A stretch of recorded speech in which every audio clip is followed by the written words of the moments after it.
ఇప్పుడు 15 minutes each లేదండి, మీకు పెట్టిన చూడండి, వాట్సాప్ చూడండి, 15 minutes పెట్టాను. 20 minutes వద్దన్నారు మీరే, 20 minutes ఎక్కువ అని మీరే అన్నారు. సో 15 minutes మాత్రమే, అంతేనా? ఓకే, చాలా ఎక్కువైపోతుంది. ఆ తర్వాత మనకు 10 minutes తీసుకుంటాం. ఓకేనా? Over to you. టైం పెట్టేకండి. సరే, 30 seconds థ్యాంక్ యూ. సరే, ఇప్పుడు అడిగింది అమలాపురం అయితే చెప్పింది చిలకలూరుపేట అన్నట్టు, నేను అడిగింది విగ్రహం వట్టిదా గట్టిదా అని అడిగితే తమ్ముడు వేరే టాపిక్లోకి వెళ్ళిపోయాడు. అది కూడా మాట్లాడతాను ఇప్పుడు. ఫస్ట్ విగ్రహం వట్టిదా గట్టిదా అనే అంశం తేల్చేస్తేనే విగ్రహార్పితం గురించి తేలుతుంది.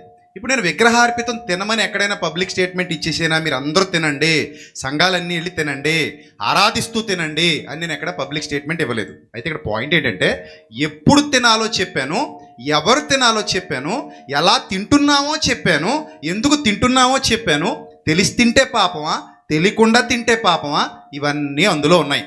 ఇప్పుడు ఇందాక నుంచి తమ్ముడు ఏం చెప్పాడంటే, ఇక్కడ 5,000 మందో 10,000 మందో లేరు, అంత సౌండ్ ఎందుకు తమ్ముడు, సెవు పోటు వచ్చేస్తుంది, కొంచెం ప్రశాంతంగా మాట్లాడితే అందరికీ వినబడి, ఉన్నదే 10 మంది, దీనికి ఆవ్ అని చెప్పేసి అంత అరిసేక్కలే. స్టెఫనాత్మ అయితే అరిసేయడం లేదు బైబిల్లో, కాదు, స్టెఫనాత్మ బైబిల్లో అరిసేయడం లేదు, ప్రశాంతంగా చెప్పాడు, అరవలేదు ఆయన. అక్కడైతే మైక్ లేదు, అరిసాడు అనుకుందాం. జేమ్స్ గారు, మీరు మధ్యలో రెస్పాండ్ అవ్వకూడదు. పర్లేదు, అవనమండి, తప్పలేదు, వద్దు, పర్లేదండి. స్టెఫన్ దగ్గర మైక్ లేదండి, పోనీ అరిసి చెప్పాడు అనుకుందాం. ఇక్కడ ఉన్నదే 10 మంది, ఆ అరుపులేటి, ఆ కేకలేటి, ప్రశాంతంగా చెప్పు, ఎందుకంత కంగారు. ఇప్పుడు మ్యూజిక్ యాడ్ చేసి దయ్యాల గురించి చూపించాడని నేను చెప్పానండి, నేను యాడ్ చేయలేదు అంటున్నాను. నేను రామ్ గోపాలవరం సినిమాలో యాడ్ చేసేయడం లేదు, నేను రామ్ గోపాలవరం లాగా మ్యూజిక్లు ఎట్టి వెనకాల బొమ్మలు వేసి సౌండ్ పెంచమంటాడు తమ్ముడు. 2-3 సభల్లో కూడా సౌండ్ పెంచంటాడు. అంటే జనాన్ని ఆ మ్యూజిక్ మోటివేషన్తో భయపెడేద్దామని ఆ బొమ్మలు చూపెట్టేసి, ఆ పనులు ఎందుకనా నాయన అని అడిగాను నేను. అది తమ్ముడికి చెప్పింది. రెండోది, ఇప్పుడు విగ్రహం వట్టిదని నేను చెప్పలేదు. విగ్రహం వట్టిదని ఎవరు చెప్పారు చెప్పండి, ఎవరు చెప్పారు? బైబిల్ చెప్పింది. విగ్రహార్పితాలు ఆరాధిస్తూ తినడం ముమ్మాటికి పాపమే. అదే ఇప్పటివరకు తమ్ముడు అబ్బో ఎన్ని చూపించాడో. ఆరాధిస్తూ విగ్రహార్పితం తినడం పాపమే. నేను 2022లో మొత్తుకున్నాను అది. ఇప్పుడు మళ్ళీ ఏదో ఇంతసేపు ఏమి చదివాడు, నేను అడిగింది ఏంటి, ఆయన చెప్పింది ఏంటి, నేను నీతో ఏకీపిస్తున్నాను ఈ విషయంలో. నేను కాదనంటే కదా నువ్వు డిబేట్ చేయాలి. విగ్రహాన్ని ఆరాధిస్తూ తిండి తింటే, అక్కడికి వెళ్ళి ఆరాధిస్తూ తిండి తింటే పాపమే. క్లియర్, ఒక్క మాటలో కొట్టేశాను నువ్వు చెప్పింది అంత ఇంతవరకు. నెక్స్ట్ 50% ఏదో అది మాట్లాడుకుందాం. నువ్వు 4 పాయింట్లు అన్నావు కదా, ఆ 4 పాయింట్లు మాట్లాడుకుందాం. ఒకటి అన్నావు, ఏమన్నాడంటే, ఏ సందర్భంలో అయినా సరే, తమ్ముడు నేను ఆడియోలో మాట్లాడుకున్నప్పుడు కూడా కిరణ్ పాల్ గారి సాక్ష్యం ఏమన్నానంటే, తమ్ముడు తెలియకుండా మనం చాలా తినేస్తుంటాం, తెలిసి తింటే పాపమా, తెలియకుండా తింటే పాపమా, నమ్మి తింటే పాపమా, నమ్మకుండా తింటే పాపమా, ఎలా తింటే పాపం, దాని మీద మనం డిస్కషన్ చేద్దాం అని తమ్ముడితో నేను క్లియర్గా చెప్పాను. కిరణ్ గారి సాక్ష్యం 50% నీతో ఏకీభిస్తున్నానని కూడా ఆ రోజు ఆడియోలో చెప్పడం జరిగింది. రైట్, ఇక్కడ సీరియస్గా విగ్రహాన్ని ఆరాధించొద్దనే చెప్తున్నాడు. ప్రకటన గ్రంథంలో కానివ్వండి, ఎక్కడ కానివ్వండి, విగ్రహాన్ని ఆరాధించొద్దనే చెప్తాడు. ఎందుకు అది అబద్ధం కాబట్టి, అది వట్టిది కాబట్టి. వట్టిదాన్ని ఆరాధించి, ఇప్పుడు నేను గాలి తింటాను ఎవరైనా అన్నారు అనుకోండి, బుద్ధిగా లేదని గాలిని తింటారు అంటావా అనమా? అలాగే ఇది కూడా, అందులో ఏమీ లేనప్పుడు నువ్వెందుకు ఆరాధిస్తావని దేవుడు ఖండించాడు. దాన్ని ఇప్పటికీ అందరూ ఎవడైనా ఒప్పుకోవాలి, ఏ క్రైస్తవ బోధకుడైనా సిద్ధాంతాన్ని ఒప్పుకోవాలి. దాని మీద ఏంటిది, ఇప్పుడు అపోస్తుల కార్యాలు చూపించిన, ఇంకోటి చూపించిన ఎందులో చూపించినా విగ్రహాన్ని ఆరాధించొద్దనే చెప్తున్నాం. రైట్, ఆరాధిస్తే ముమ్మాటికి పాపమే, ఆరాధిస్తూ తిన్నా కూడా ముమ్మాటికి పాపమే. కానీ తెలియకుండా ఎన్ని తినేస్తున్నాం, ఆ విషయంలో ఏంటి పరిస్థితి అని అడిగాను. ఇది డెమోక్రటిక్ కంట్రీ, ఇది తెలియకుండా తినేస్తుంటాం. అలాగే ఆరాధించకుండా కూడా తినే వెసులుబాటు బైబిల్ ఇచ్చింది. పాయింట్ నెంబర్ 1, ఒక మాట అడిగాడు, తినొచ్చు అన్న మాట చూపిస్తే ఎక్కడితో క్లోజ్ చేసేస్తాను అన్నాడు కదా తమ్ముడు. దాని మీద నిలబడమనండి. నేను ఆరాధిస్తూ తినడం పాపం అన్నాను, తెలియకుండా తింటే ఏంటి పరిస్థితి చెప్పాలి. ఇప్పుడు తెలియకుండా తింటే ఏంటి పరిస్థితి చెప్పాలి. తెలియకుండా తినొచ్చు అన్నది నేను బైబిల్లో చూపించాను అనుకోండి, నాకు సారీ చెప్పి ఇక్కడ నుంచి వెళ్ళిపోతాడేమో అడగండి, నేను ఇంకా అదే చెప్పేసి క్లోజ్ చేస్తాను. తెలియకుండా తినొచ్చు, మళ్ళీ చెప్తున్నా, తెలియకుండా తినొచ్చు, తింటున్నాం కూడా ఆల్రెడీ. సో మీకు బెస్ట్ ఎగ్జాంపుల్ ఒకటి చూపిస్తాను. అంటే ఇంకా నాకు చాలా టైం ఉంది, ఇప్పుడే నేను రివీల్ చేసాను అన్నీ కూడా. నాకు ఫస్ట్ తేలాలంటే విగ్రహం వట్టిదా గట్టిదా తేలితే నేను అందులోకి వెళ్ళిపోతా. చాలా ఉన్నాయి, అన్నీ చెప్తా. ఇక్కడ యెజబేలు విగ్రహం వట్టిదని చెప్పేసి తినిపించేసిందని అబద్ధం చెప్పాడు తమ్ముడు. యెజబేలు ఎక్కడా విగ్రహం వట్టిదని చెప్పలా. యెజబేలు విగ్రహం గట్టిదనే చెప్పింది, నీకులాగే చెప్పింది. గట్టిదని చెప్పింది విగ్రహం దేవతని నమ్మింది. 450 మంది బయలు ప్రవక్తలు కూడా ఉండేవారు అప్పట్లో, వాళ్ళని పోషించేది. అబ్బో పెద్ద గుడి, ఆరాధన భయంకరమైన ఇది. ఒట్టిదని ఎక్కడ చెప్పిందండి? ఇప్పుడు యెజబేలు విగ్రహం ఒట్టిదని ఎక్కడ చెప్పింది? ఒక్క రెఫరెన్స్ ఇవ్వమని అడగండి తమ్ముడిని, ఒక్క రెఫరెన్స్. నేను ఇందాక అన్ని వీడియోలు చూపిస్తే వాటికి ఏం సమాధానం ఇవ్వకుండా డైరెక్ట్ ఇందులోకి వెళ్ళిపోయాడు, తర్వాత చెప్తాడట. సరే, అది కూడా మాట్లాడదాం. ఇక రెండోది, ప్రభు విగ్రహాల్లో దయ్యం ఉంటుందని ఎక్కడైనా చెప్పాడా అని అడిగాను నేను ఇందాక. ప్రభు చెప్పలేదన్నాడండి అని నా మీద నిందేశాడు. ప్రభు చెప్పలేదని నేను ఏం చెప్పలేదన్నాను? విగ్రహాలలో దయ్యం ఉంటుందని ప్రభు ఎక్కడైనా చెప్పాడా? రెఫరెన్స్ చూపెట్టు అని అడిగాను నేను. విగ్రహాలలో దయ్యాల ఆవాసాలు ఉంటాయని ప్రభు ఎక్కడైనా చెప్పాడా? విగ్రహాన్ని మనం ఆరాధించకూడదు. అది ఏ విగ్రహం అయినా సరే, యేసు ప్రభు విగ్రహం అయినా మరియమ్మ విగ్రహం అయినా మనం ఆరాధించకూడదు. తెలియకుండా తినేస్తాం కొన్ని సందర్భాల్లో. అప్పుడు ఏంటి పరిస్థితి? అది మా డిబేట్. ఇక్కడ విగ్రహం వట్టిదే, అందులో ఏమీ లేదు, నువ్వు ఎందుకు దాన్ని గట్టిచ్చేసావు, అది డిబేట్. సో సాయంత్రం వరకు మాడతాం, ఇంకా ఉన్నాయి అన్నీ మాడతాం. ఏమండి, ఇక ఏదో 4 పాయింట్లు చెప్పాడు కదా కొరింథీ పత్రికలకి, ఇవే తెలుసు, ఏదో బాగా ప్రిపేర్ అయ్యేస్తాడు అనుకున్నాను. ఇవన్నీ వద్దు, నేను కూడా అలాగ అన్న నిన్ను. ఎవరు ప్రిపేర్ అయ్యారో ఏంటి ప్రిపేర్ అయ్యారో ఉండే కొలది జనాలు చూసే వాళ్ళకి అర్థమైపోద్ది. కూల్గా మాట్లాడుకుందాం. నెక్స్ట్, ప్రభు విగ్రహాల్లో దయ్యం ఉంటుందని ఎక్కడేం చెప్పాడా? నువ్వు సరిగ్గా వినవు, నన్ను వినట్లేదు అంటాడు తమ్ముడు. నేను అడిగిన క్వశ్చన్ ఏంటి, మనోడు ఇచ్చిన ఆన్సర్ ఏంటి? అందుకే నన్ను అడిగింది అమలాపురం అయితే చెప్పింది చిలకలూరుపేటని. రైట్. ఇప్పుడు మారు మనసు పొందాలని ఎందుకన్నాడు ప్రకటన గ్రంథంలో? విగ్రహాన్ని తిరిగి మళ్ళీ ఆరాధించడం మొదలుపెట్టారు వాళ్ళు. ఈ యెజబేలు బోధలు విని విగ్రహంలో ఏదో ఉంటుందని చెప్పి దాన్ని ఆరాధించడం మొదలుపెట్టారు. ఎందుకు ఇలాంటి వాళ్ళు అందరూ గట్టిది అంటుంటే అక్కడికి వెళ్తే ఏవో మేలులు జరుగుతాయని చెప్తుంటే, ఇది దుర్బోధ, నాదిగా దుర్బోధ. అక్కడికి వెళ్తే మేలులు జరుగుతాయన్నావు చూడు, అది భయంకరమైన దుర్బోధ. నేను ఆరాధించొద్దంటలో నీతో ఏకీపిస్తున్నాను నేను. నాకు నీకు డిబేటే ఉంది అందులో. అక్కడికి వెళ్ళి ఆరాధించి మళ్ళీ ఇక్కడికి వచ్చి ఆరాధించి, దాన్ని ఆరాధించి, దీన్ని ఆరాధించి, ఇద్దరు యజమానులకి ఎవడో దాసుడుగా ఉండకూడదు. ఉంటే ఒక పడవ మీద కాల్ వేయాలి. అది మా బోధ. మేము యెజబేల్ బోధ చేయట్లేదు, బిలాం బోధ చేయట్లేదు. అందులో గట్టిదని చెప్పేవాడు చేస్తున్నాడు యెజబేల్ బోధ, బిలాం బోధ. మేము చేయట్లేదు, అది ఒట్టిదే, చెత్తది, అందులో ఏముండదు, అదొక మట్టి పదార్థం, అందులో ఏముండదనే చెప్తాను నేను. నెక్స్ట్, ఇక్కడ విగ్రహాన్ని తిరిగి ఆరాధించడం విషయంలో ప్రకటన గ్రంథంలో మారు మనసు పొందమంటున్నాడు. అలా ఆరాధిస్తూ అక్కడికి వెళ్ళి తింటున్నారు కదా, వాటి విషయంలో మారు మనసు పొందమంటున్నాడు. మేము ఎప్పుడు కూడా అలా వెళ్ళి తినమని చెప్పలేదు. 24,000 మంది చచ్చిపోయారు, ఎంత సీరియస్ ఇష్యూ అని గట్టిగా మాట్లాడు తమ్ముడు. 24,000 మంది ఎందుకు చచ్చిపోయారు? వట్టిదైన దాన్ని ఆరాధించారు కాబట్టి చచ్చిపోయారు. వట్టిది గట్టిది అనుకుని ఆరాధించారు కాబట్టి చచ్చిపోయారు. అబద్ధాన్ని నమ్మి మోసపోయారు, అజ్ఞానంలో ఉన్నారు కాబట్టి మోసపోయి చచ్చిపోయారు. పోనీ ఆ దేవతలు ఎవరైనా వచ్చి బతికిచ్చారు? వాళ్ళని బతికించలేదు. ఒక్కడైనా బతికిచ్చారా? బతికించలేదు. సత్యం తెలుసుకోకుండా ఆరాధించి చచ్చిపోయారు వాళ్ళు. అది మేము ఒప్పుకుంటున్నాం, కానీ నువ్వు చెప్పేది ఏంటి గట్టిది అంటున్నావు? నువ్వు ఎలా గట్టిదో చెప్పాలి నాకు. అలాగే నేను అడిగింది విగ్రహాల్లో శక్తులు ఉన్నాయని అడిగాను. విగ్రహాల్లో శక్తులు ఉన్నాయని అడిగితే దానికి ఇప్పటి వరకు రెఫరెన్స్ లేదు. శక్తులు ఉన్నాయేమో చూపించు, ఎక్కడ శక్తులు ఉన్నాయో చూపించు. తర్వాత యోధా మతంతో క్రైస్తవుడికి సంబంధం లేదన్నాను కదా నేను, అన్నానా లేదా? అన్నాను. యోధా మతంలో ఏముంటుంది తెలుసా? కంటికి కన్ను పంటికి పన్ను ఉంటుంది. క్రైస్తవుడు చెప్పండి, క్రైస్తవుడు కుడి చెంప మీద కొడితే ఎడం చెంప చూపిస్తాడు. మరి యోధా మతానికి క్రైస్తవానికి సంబంధం ఉందా? లేదు. అసలు పౌలు గారి ఫైట్ అంతా యూదులతోనే కదా, యూదులే వ్యతిరేకించారు పౌలు గారిని. ప్రవచనాలు దేవునివే. అయితే ఇక్కడ నేను ఒక క్వశ్చన్ అడిగి నా మాట ముగిస్తానండి. బాగా అందరు వినాలి. నా స్టాండ్ ఏంటో మీకు అర్థమేంటుంది. నేను ఎవరిని కూడా అక్కడికి వెళ్ళి తినండి, ఆరాధిస్తూ తినండి నేను ఎప్పుడు చెప్పలా. తెలియకుండా చాలా సందర్భాల్లో తినేస్తాం. ఏంటి పరిస్థితి? తెలియకుండా తింటే పాపమేనా? తెలిసి తింటే పాపమా? ఏది పాపం? మనం డెమోక్రటిక్ కంట్రీలో ఉన్నాం, మన చుట్టూతో చాలా జరుగుతున్నాయి. అప్పుడు మనం బోల్డ్ రకాల ఫుడ్స్ తీసుకుంటున్నాం. ఒకవేళ విషం అయితే అన్ని విషం అయిపోవాలి కదా. తెలిసి తింటే విషం అవుతుంది, తెలియకుండా తింటే విషం కాదని ఉండదు కదా. ఆ విషం ఎలా అవుతుంది? ఎప్పుడు విషం అవుతుంది? అసలు మనస్సాక్షి అంటే ఏంటి? మనస్సాక్షికి అపవిత్రత ఎలా వస్తుంది? పదార్థానికి ఉండదు అపవిత్రత, మనస్సాక్షికి ఉంటుంది అపవిత్రత. ఏమన్నాడు తెలుసా తమ్ముడు? యేసుప్రభు ఎక్కడైనా తినమన్నాడా అని అడిగాడు. యేసుప్రభు విగ్రహార్పితం తినమని ఎందుకు చెప్తాడండి? నేనే చెప్పట్లేదు. అలాగా ఆరాధిస్తూ తినమని ఎందుకు చెప్తాడు యేసుప్రభు? చెప్పడు. ఎక్కడో అపార్థం చేసుకున్నాడు, సరిగా వినకుండా మాట్లాడుతున్నాడు. ఇప్పుడు నేను పాయింట్ అడుగుతున్నాను తమ్ముడిని. ఏమన్నా నా టైం ఎంత ఉంది? వేదిక మీద ఉన్న పెద్దలను కూడా అడుగుతున్నాను, అందరూ ఒకసారి నా మాటతో ఆలోచించండి. ఇజ్రాయెల్లో ఒక అక్క పనిచేస్తుంది. ఇప్పుడు కాల్ చేసి కలపడానికి కుదరదు, కానీ చాలామంది పనిచేస్తున్నారు. నేను ఇజ్రాయెల్ వెళ్ళి వచ్చాను, అప్పుడు నేను అక్కడ ప్రసంగం చేసి వచ్చాను ఇజ్రాయెల్లో.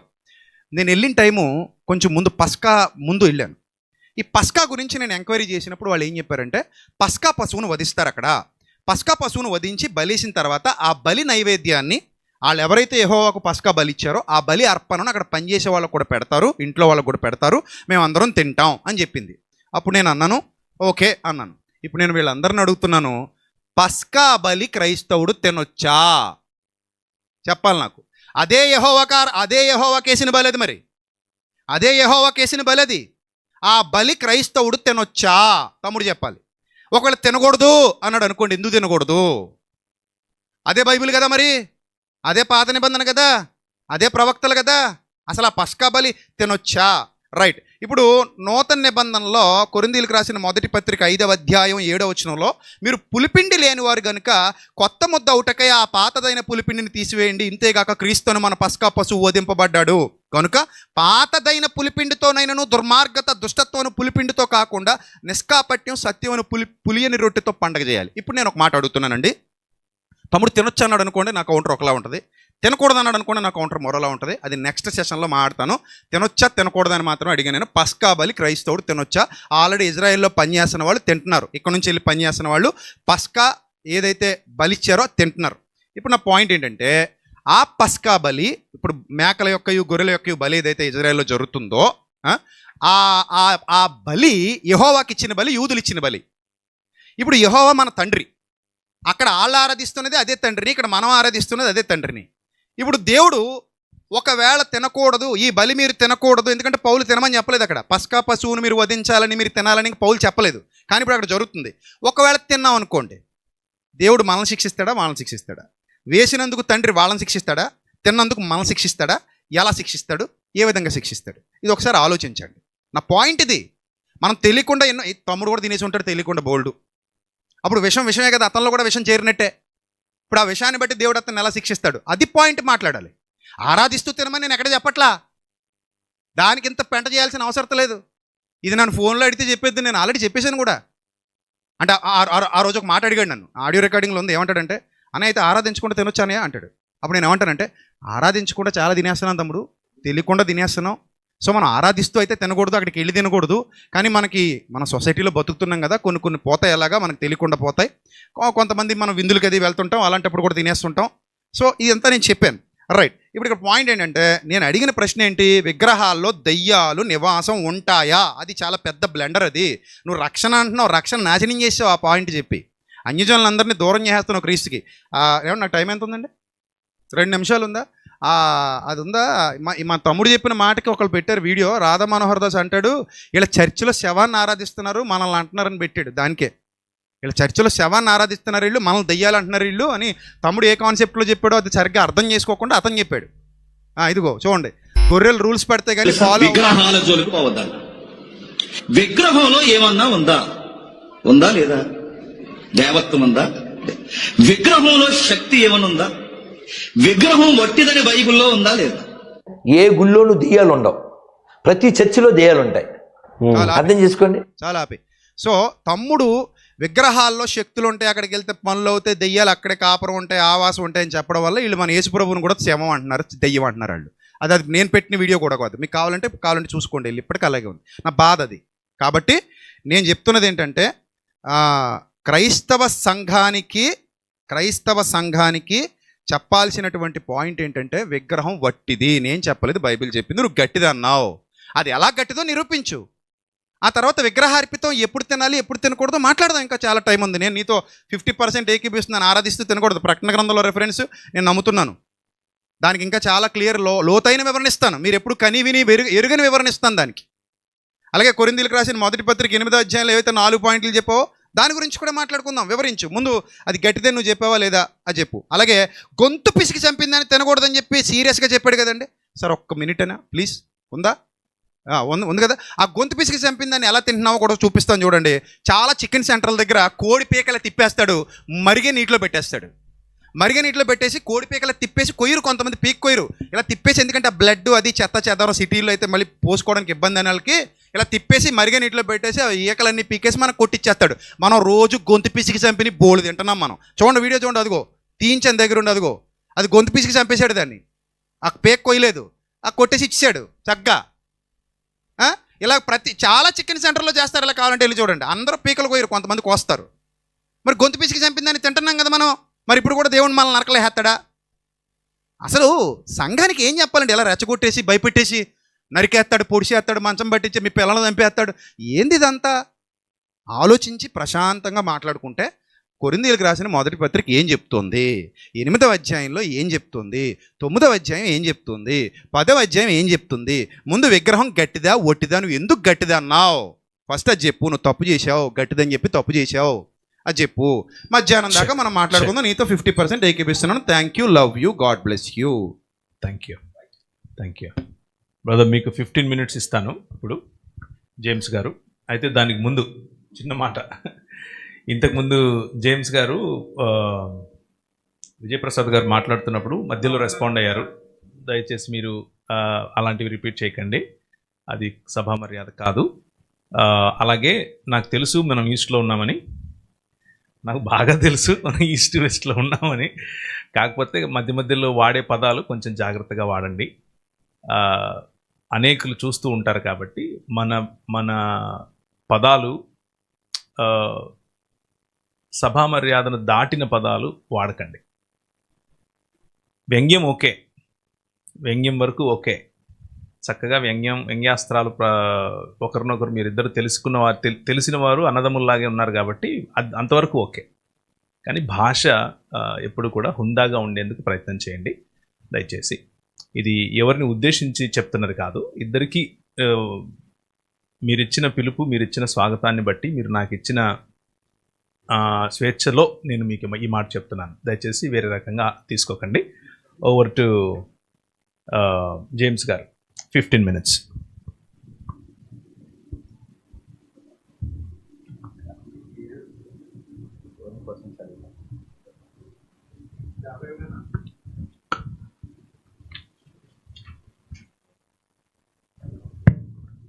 ఓకే అన్న, ఓకేనండి, స్టార్ట్. ఇందాక లాస్ట్ క్వశ్చన్ అడుగుతూ అన్న ఒక మాట అన్నారు, గొంతు పిసికినది అనేది మన సొసైటీలో తింటలేదని మళ్ళీ సొసైటీ ఎగ్జాంపుల్ వీడియో చేశారు అన్న. నేను మళ్ళీ అడుగుతున్నాను, అపోస్తుల కార్యంలో గొంతు పిసికిన వాటిని తినొద్దు అన్నది టెక్స్ట్ ఏంటండి? విగ్రహాల దగ్గర గొంతు పిసికి చంపుతారు, విగ్రహాల దగ్గర రక్తం కారుస్తారు, అక్కడ తినొద్దు. నేను దుకాణంలో అంగట్లో కోసం చెప్పట్లేదు, అక్కడ తినొద్దు. మీకు ఇంకా బాగా అర్థం కావాలంటే 21వ అధ్యాయం, అపోస్తుల కార్యంలో 21వ అధ్యాయం 25వ వచనం. ఇందాక నేను చదివించాను, చూస్తే బాగుండు. 21వ అధ్యాయం 25వ వచనం, 21వ అధ్యాయం 20 త్వరగా 21వ అధ్యాయం 25వ వచనం. వారు విగ్రహములు కర్పించిన వాటి రక్తము గొంతి పిసికి. ఎంత క్లియర్గా ఉందండి. నేను అన్నది ఆ దుకాణంలో దానికోసం చెప్పాను. నేను ఏది సంపదానే మీ సండే చికెన్ కోసం ఏం మాట్లాడలేదు. నేను మాట్లాడిన దేని కొరకు అంటే అక్కడ అర్పిస్తున్నారు చూసారా, దాని కొరకు. కాబట్టి ఆ క్వశ్చన్కి ఆన్సర్ నేను చెప్పాను అనుకుంటున్నాను. రెండవది, రాధా మనోహర్ గారు మనకు మాదిరి ఏంటండి? రాధా మనోహర్ ఇంకా చాలా విషయాలు మాట్లాడతాడు ఆయన. ఆయన మనకు మాదిరి ఏంటి? అది రాధా మనోహర్ గారు ఏం టెన్షన్ నాకు తెలియదు. ఆ వీడియో ఎవరో వ్యక్తి దాన్ని కంపేర్ చేసి దాన్ని కనెక్ట్ చేశాడు. రాధా మనోహర్ గారు మనకు మాదిరి అండి? రాధా మనోహర్ గారు ఇంకో మాట అంటాడు. అలా అన్న మాటలన్నీ మనం తీసుకుంటామా? రాధా మనోహర్ కాదు, బైబిల్లో ఇలాంటి మాట మనోహర్ గారికి ముందే అన్నారు.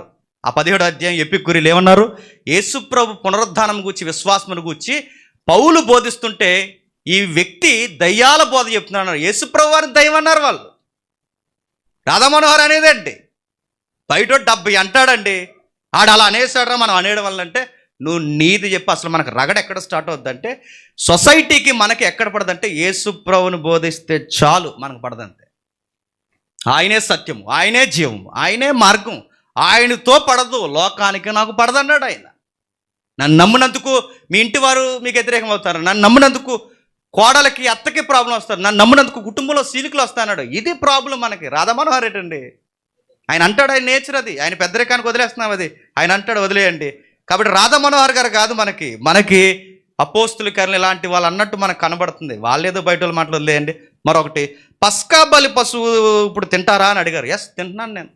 ప్రతి ఆదివారం మా సండే వర్షిప్లో నిజమైన పస్కా గొర్రెపిల్ల, మధ్యలో మాట్లాడద్దు, నిజమైన పస్కా గొర్రెపిల్ల నేను తింటున్నాను.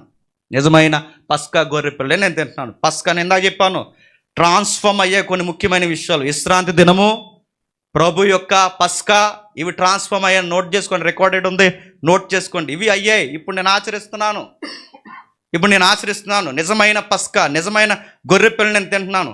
మళ్ళీ నెక్స్ట్, విగ్రహం వట్టిదే అన్నారు. నేను మళ్ళీ క్వశ్చన్ అడుగుతున్నాను, అది పెద్ద టాపిక్ కదండి, నేను చెప్తున్నాను. నెక్స్ట్ నాకు సబ్జెక్ట్ వెళ్ళాలి, తర్వాత మధ్యాహ్నం చదే ఫన్గా వెళ్తుంది అనుకుంటున్నారు. మధ్య అండి అన్న కోరుకున్నట్టుగా విగ్రహం వట్టిది అంటున్నారు. విగ్రహం ఏ విషయంలో వట్టిది? ఏ విషయంలో వట్టిది అని అడుగుతున్నాను. ఈ బొమ్మ తెచ్చి ఇక్కడ పెట్టి ప్రాక్టికల్ చేస్తున్నారు కదా, ఈ బొమ్మ తెచ్చి ప్రతిష్ఠించిన విగ్రహం తెమ్మనండి, పవర్ ఏంటో చూపిస్తారు. నేను అడుగుతున్నాను, ప్రతిష్ఠించిన విగ్రహం తెమ్మనండి. ఇది ఎవడైంది తెస్తాడు? ఆగండి, మధ్యలో రావద్దు, మధ్యలో దాన్ని వద్దు, ఆగండి. టైం వేసి నా టైం అయితే 2 నిమిషాలు ఎక్కువ తీసుకోవడం మళ్ళీ చెప్తున్నాను.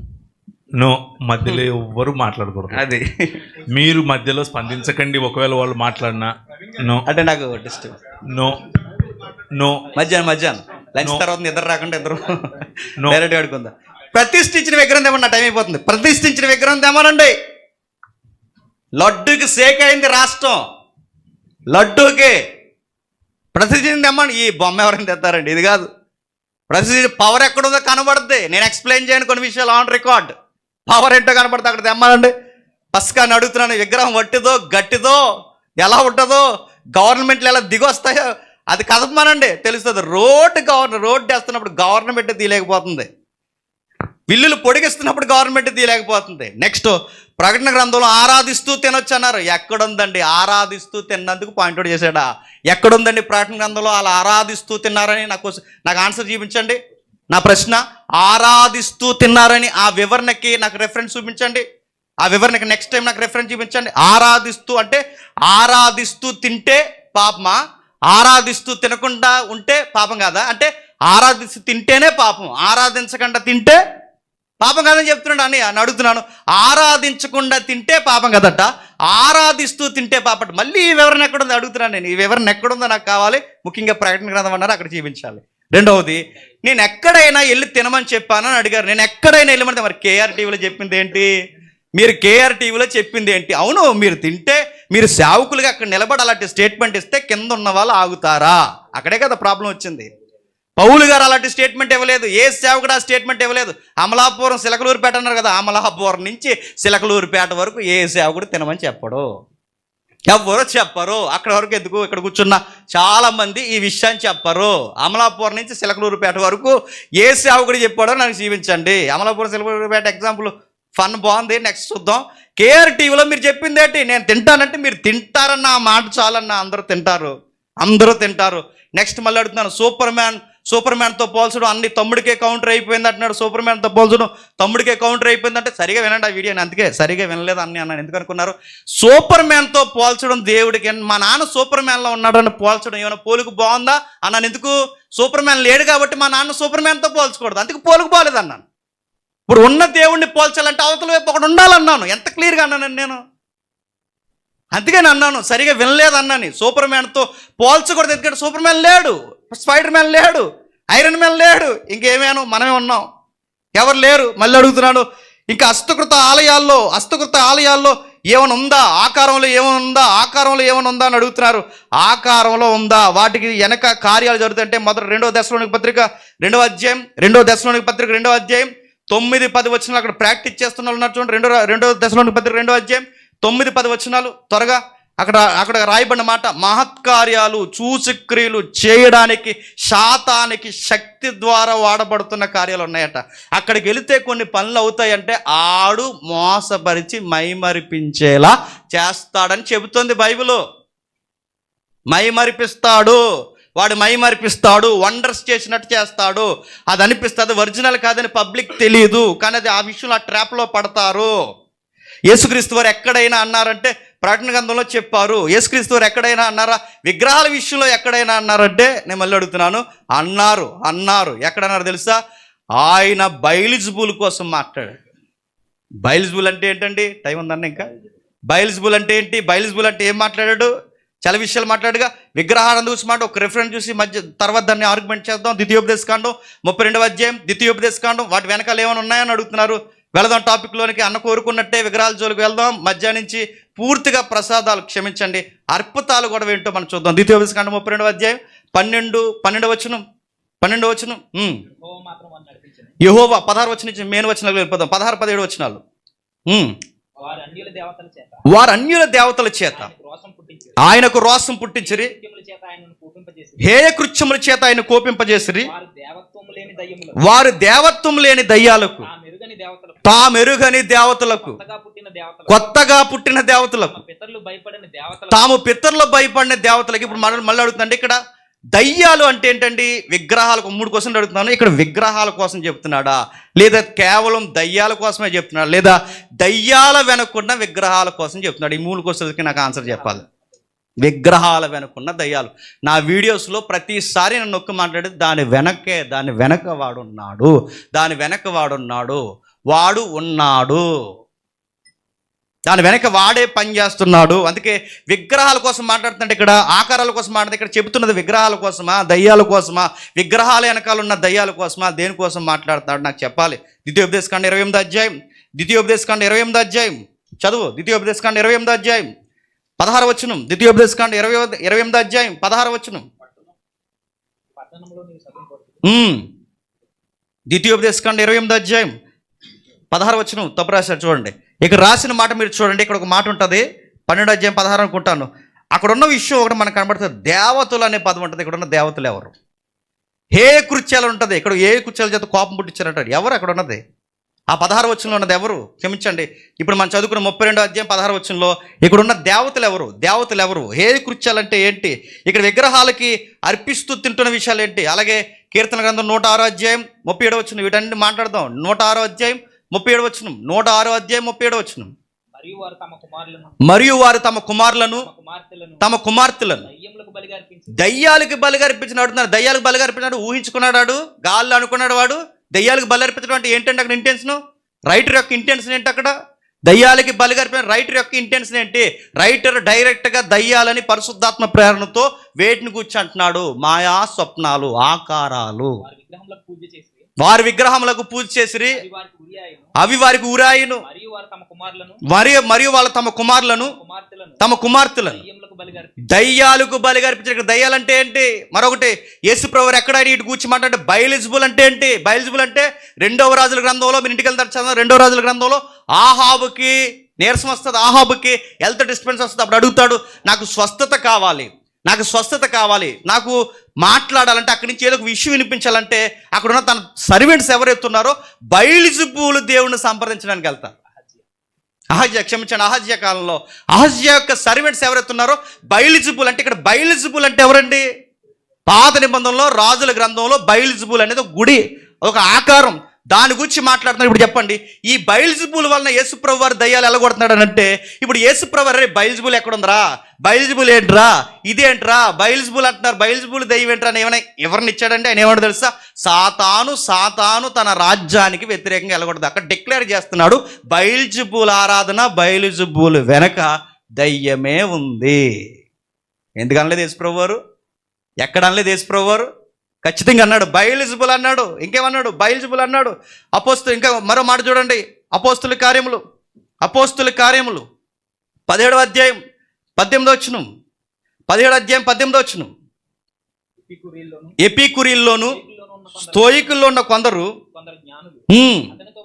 అతనితో వాదించిరి. వాడు యేసుని గురించి ఆయన పునరుద్ధానం గురించి ప్రకటించిన కనుక ఆ కింద అంటాడు అన్య దేవతలు ఫుట్ నోట్ ఇచ్చాడు, దయ్యాలు. అడుగుతున్నాను, దయ్యానికి ఉండే లక్షణం ఏంటి చెప్పనా? నువ్వు దయ్యం అంటది, అవును నేను దయ్యాన్ని ఒప్పుకోదు, అది నువ్వే దయ్యం అంటది. అది ఆటివి దయ్యాలని మన వాక్యం, మన ప్రవక్తలు చెబితే వాళ్ళు ఏమన్నారు తెలుసా? మేము దయ్యాలు కాదు, మీరే దయ్యాలు అంటారు. ఆ దయ్యానికి ఉండే లక్షణం అది. దొంగ అంటే ఒప్పుకుంటాడండి? దొరే వాడు ఒప్పుకోవట్లేదు, వాళ్ళు ఒప్పుకోవట్లేదు, వాడిని మొక్కుతున్న వాళ్ళు ఒప్పుకోవట్లేదు. చూడండి, వాళ్ళు ఒప్పుకోకుండా ఏమంటున్నారట? ఎపికురీలు, నువ్వే దయ్యం, మీరు దెయ్యాన్ని ప్రకటిస్తున్నారు. దయ్యం వాళ్ళలో ఉండి ఆ మాటలు పలికిస్తుంది. అంటే మళ్ళీ అలా మలికిద్దంటే మళ్ళీ ఏరో అనుకుంటారేమో, మళ్ళీ నా ఒకటి చెప్తే నా భాష సరిగా అర్థం అవ్వట్లేదండి. అది అలా ఉండి అలా వచ్చి అలా మాట్లాడి అలా కాదని అంటుంటా. పేతురులాగా ఉంటాడు, దావీదులాగా ఉంటాడు, సౌలులాగా ఉంటాడు, కానీ లోపల ఆడు పని చేస్తాడు. లోపల ఆడు ఉంటాడు. విగ్రహాల వెనకాల ఇంకా శక్తులు ఉన్నాయంటే టైం ఉంటే చెప్తానన్నా 2 నిమిషాలు ఉంది. ఇంకా మరొక రిఫరెన్స్ చూద్దాం. మరొక రిఫరెన్స్ ఏమన్నా చూద్దాం. కొరింథీయులకు రాసిన మొదటి పత్రిక 10వ అధ్యాయం. కొరింథీయులకు రాసిన మొదటి పత్రిక 10వ అధ్యాయం. కొరింథీయులకు రాసిన మొదటి పత్రిక 10వ అధ్యాయం 20 వచనం. కొరింథీయులకు రాసిన మొదటి పత్రిక 10వ అధ్యాయం 20 వచనం. లేదు కానీ అన్యజనులు అర్పించు బలులు దేవునికి కాదు, దయ్యాలకే అర్పించున్నాడు. ఇక్కడ దయ్యాలంటే ఎవరండి అన్న మెసేజ్ నేను విన్నాను. అన్నలాగా నేను కట్ చేయలేదు, ఎందుకంటే టైం లేదు, కొంచెం టైం కావాలని అడిగాను. వెంటనే మండే పెట్టేసారు, లేదంటే నేనే చాలా క్లిప్పులు కట్ చేసుకుని వద్దును. అన్న మెసేజ్లో ఒక మాట అంటాడు ఏమనంటే, మాట్లాడుతూ ఇక్కడ పర్యాయ పదం లేదంటే ప్రత్యామ్నాయ పదంగా అది వాడారంటారు. గ్రీకు నెంబర్ చెబుతూ గ్రీక్ వర్డ్ డిమాండ్స్ అనే వర్డ్ తీసుకొచ్చి ఆయన చెప్పుకొస్తాడు. ప్రత్యామ్నాయ పదమా, రచయిత మాట్లాడుతున్న పదమా, పరిశుద్ధాత్ముడు పలికిస్తున్న పదమా? నెక్స్ట్ రౌండ్లో చూసుకుందాం, నెక్స్ట్ రౌండ్లో మాట్లాడుకుందాం. థ్యాంక్ యూ అన్న. అందా ఒక్క నిమిషం ఉందా? మరో రిఫరెన్స్ చూద్దామా? మరో రిఫరెన్స్ యేసుక్రీస్తు వారు ఎక్కడ చెప్పారని అడుగుతున్నారుగా. యేసుక్రీస్తు వారు తినొద్దని ఎక్కడ చెప్పారని అడుగుతున్నాను, క్షమించండి. విగ్రహాల్లో శక్తులు ఉన్నాయని, విగ్రహాల్లో శక్తులు జేమ్స్ తో చెప్తున్నాడు అన్నాడు కదా. నేను అడుగుతున్నాను, నెక్స్ట్ మధ్యాహ్నం నేను అడుగుతున్నాను, లేవని యేసుప్రభు వారు ఎక్కడ చెప్పాడు? విగ్రహాల్లో శక్తులు లేవని యేసుప్రభు వారు ఎక్కడ చెప్పాడు? విగ్రహాల్లో శక్తులు లేవని ప్రవక్తలు ఎక్కడ చెప్పారు? చెప్పాలి. ఆ క్వశ్చన్ అన్నగా నా ఆన్సర్ చేస్తే టర్నింగ్ ఇంకా బాగుంటుంది. చెప్పాలన్నా లేవని ప్రవక్తలు ఎక్కడైనా చెప్పారా? యేసుప్రభు వారు ఎక్కడైనా చెప్పారా? అపోస్తులు ఎక్కడైనా చెప్పారా? బైబిల్లో ఎక్కడైనా చెప్పారా అన్న నెక్స్ట్ వాడుకున్న రిఫరెన్స్ నేను ముందే చెప్పేస్తున్నాను. చెక్కలు ఏమి లేదు, దుక్కలు ఏమి లేదు, చెట్లు ఏమి లేదు, అందులో ఏమి లేదు, ఇదే చెప్తాను. నెక్స్ట్ రిఫరెన్స్ నాకు తెలుసు. ఆ రిఫరెన్స్ రేట్ కూడా మధ్యాహ్నం నెక్స్ట్ రౌండ్లో చూద్దాం. Okay next check. ఓకే, సంతోషం. మాటికి గుర్తు చేస్తే బాగోదు, కానీ గుర్తు చేయక తప్పదు. ఒకరు మాట్లాడేటప్పుడు ఇంకొకరు దయచేసి మధ్యలో మాట్లాడకండి. అలాగే ఒకవేళ ఎదుటివారు మాట్లాడినా కానీ వక్త రెస్పాండ్ అవ్వకండి. మీరు మధ్యలో రావద్దు అని చెప్పాల్సిన అవసరం కూడా లేదు. అది నా పని నాకు వదిలేయండి. మీ పని మాత్రమే మీరు చేస్తే అందంగా ఉంటుంది, అందరికీ బాగుంటుంది, గౌరవప్రదంగా కూడా ఉంటుంది. సో ఇంకా 10 నిమిషాలు రిబట్టల్లోకి మనం వచ్చాము. 10 నిమిషాలు మొదట 10 నిమిషాలు విజయప్రసాద్ రెడ్డి గారికి ఇస్తున్నాను. ఆ తర్వాత జేమ్స్ గారు మీకు ఇస్తాను. Time start. రైట్. గొంతు పిసికి చంపిన దాన్ని విగ్రహాల దగ్గర ఆరాధిస్తూ తినొద్దన్నాడు అని చూపించాడు అక్కడ. యాక్చువల్లీ సంఘాల్లో తినొచ్చా? విగ్రహాల దగ్గర గొంతు పిసికి చంపిందని తినకూడదు. ఇప్పుడు మన ఇంట్లో తినొచ్చా? మరి గొంతు పిసికి చంపుకోవచ్చా? అది తమ్ముడు చెప్పాలి. మరి అంటే ఎక్కడ గొంతు పిసికి చంపినా తినొద్దన్నాడా? లేకపోతే విగ్రహాల దగ్గర గొంతు పిసికి చంపితే మాత్రమే తినొద్దన్నాడా? అది ఒకటి తమ్ముడు చెప్పాలి. ఇక్కడ పాయింట్ ఏంటంటే, అసలు అపోస్తల కార్యాలు 15 అధ్యాయం 19-21 వచనాల్లో అన్యజనుల్లో నుండి దేవుని వైపు తిరుగుతున్న వారిని మనం కష్టపెట్టక అనే అది ఎందుకు చేశారంటే రక్షణ కోల్పోతారని చేయలేదు. అక్కడ పాయింట్ ఏంటంటే విగ్రహారాధనని క్రైస్తవ్యం ఒప్పుకోదు, యోధమతం ఒప్పుకోదు. రెండింట్లోనూ సిమిలర్ పాయింట్ అది. దానివల్ల రక్షణ కోల్పోతారని యూదులకి తెలుసు, క్రైస్తవులకి తెలుసు. విగ్రహాన్ని ఆరాధిస్తే రక్షణ కోల్పోతామని. కానీ అక్కడ చేసిన ప్రతిపాదన రక్షణ కోల్పోతామని కాదు.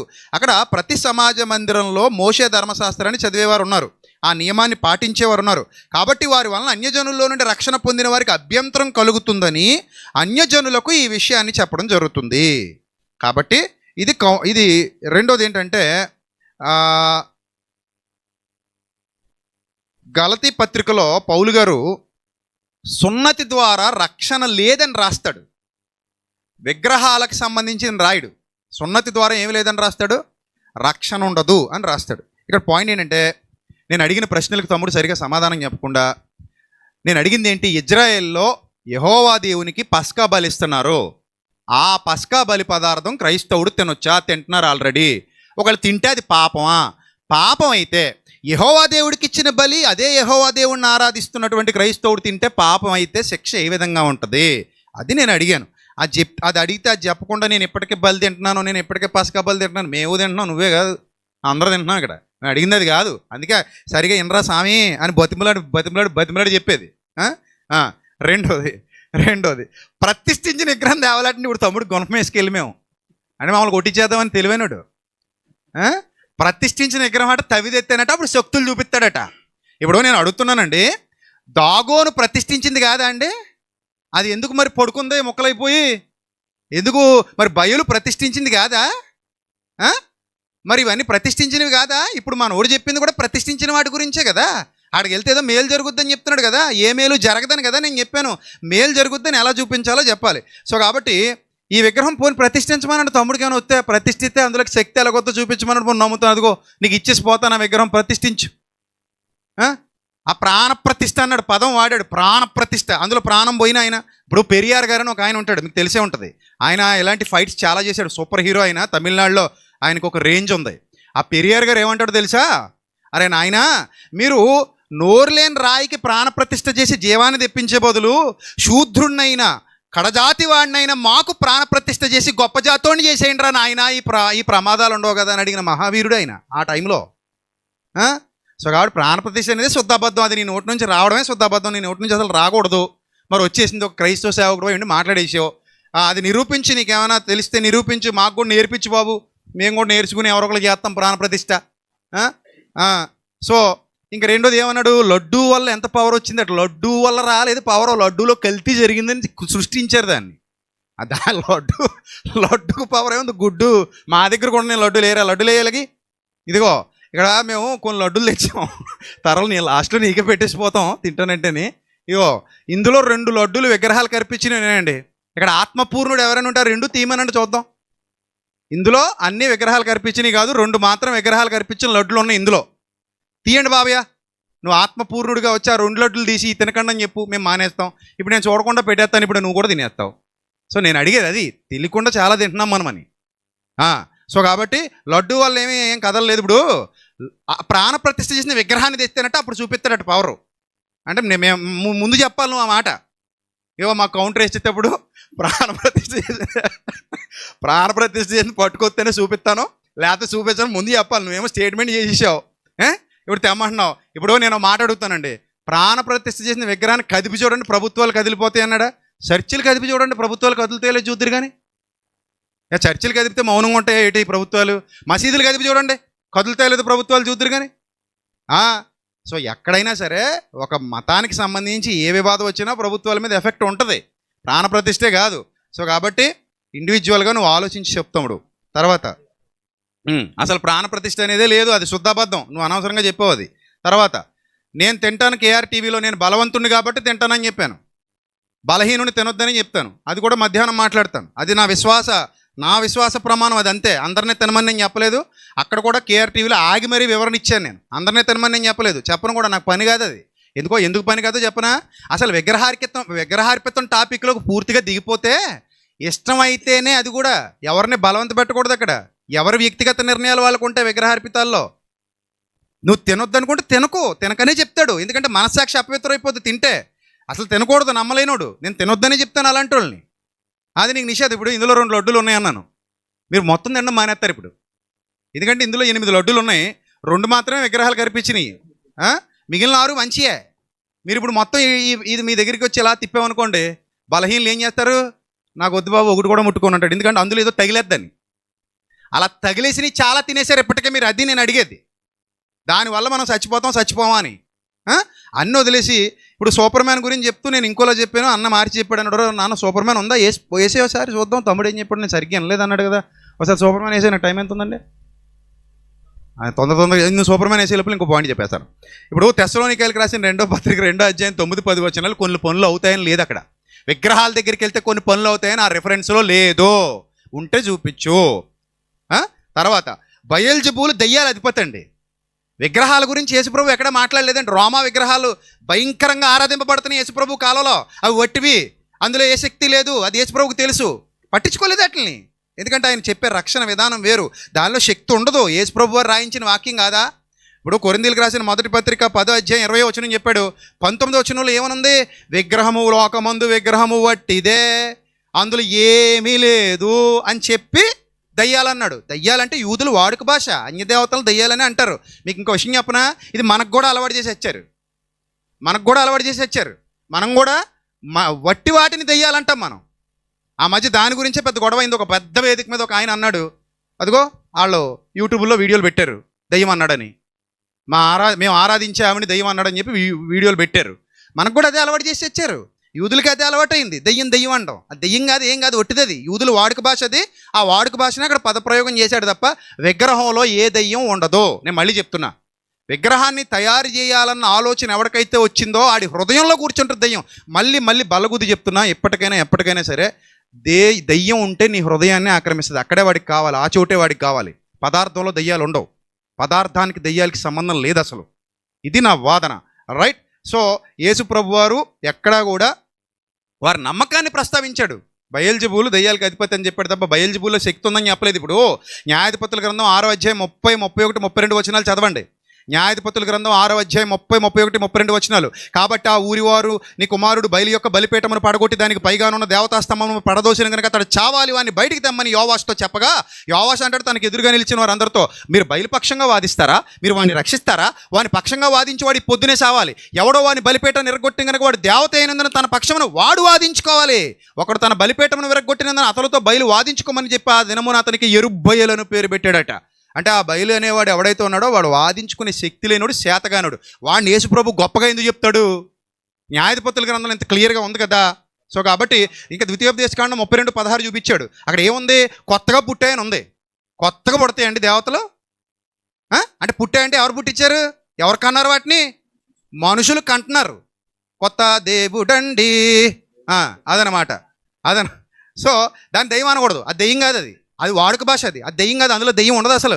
ఆడి హృదయంలో ఉంది దెయ్యం అని చెప్పి నేను ఒప్పుకుంటాను. ఆ బొమ్మలో ఉందంటే వీటి చండాలంగా చమత్కారముగా కల్పించినటువంటి వెండ బంగారం ఇంకోట అందులో దేవత్వం ఉండదు, దైవతత్వం ఉండదు. అది వట్టిదంటే వట్టిదంతే. అందులో దెయ్యం లేదు ఉండదు. ఉంటే వాదించాలి. ఇక్కడ టైం ఉందండి, 50 seconds ఉందండి. ఆపేద్దామండి, ఇంకెందుకులండి. సో కాబట్టి విగ్రహాల్లో శక్తులు లేవు. ఎక్కడ చెప్పారని అడిగాడు, ఇక్కడే చెప్పాను. తను పగలగొట్టిన దానికోసమే వాదించుకోలేకపోయింది. తర్వాత విగ్రహాల్లో శక్తులు లేవు, విగ్రహం వట్టిది. యెషయా గ్రంథం 46వ అధ్యాయం 6వ వచనం, దానికి సాగిలపడి నమస్కారం చేయటికే సంచి నుండి బంగారం మెండుగా పోయేవారు వెండి తూచువారు దాని దేవతగా నిరూపించవలనని కంసాలిని కూలికి పిలుస్తారు. ఇర్మియా గ్రంథం 14, వెండి బంగారముల చేత పనివారు దాన్ని అలంకరిస్తారు. అది కథలకు నిండినట్లు మేకులు పెట్టి సుత్తులతో బెగ్గొట్టి దాన్ని నిలుపుతారు. అది ఎక్కడికి వెళ్ళలేదు, దానిలో ఏ శక్తి లేదు. ఇర్మియా అయితే చాలా స్ట్రైట్గా చెప్పాడు, అన్య జనములు వాటికి భయపడుదురు కానీ మీరు భయపడకండి అని చెప్తే తమ్ముడు మ్యూజిక్ లెట్టి మరీ భయపెడుతున్నాడు మనల్ని. మ్యూజిక్. సో కాబట్టి అందులో విగ్రహాల్లో శక్తి లేదు, వట్టిది. అందులో ఏ శక్తి లేదని అడిగాడు కదా. దినవృత్తాంతాలు 2వ గ్రంథం 25వ అధ్యాయం 15వ వచనం.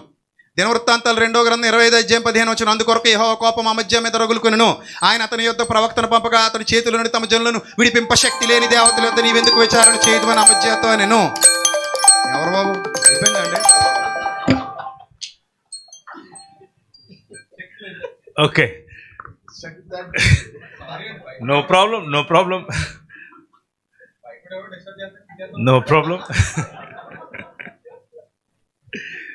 ఓకే, 10 నిమిషాలు జేమ్స్ గారు మీకు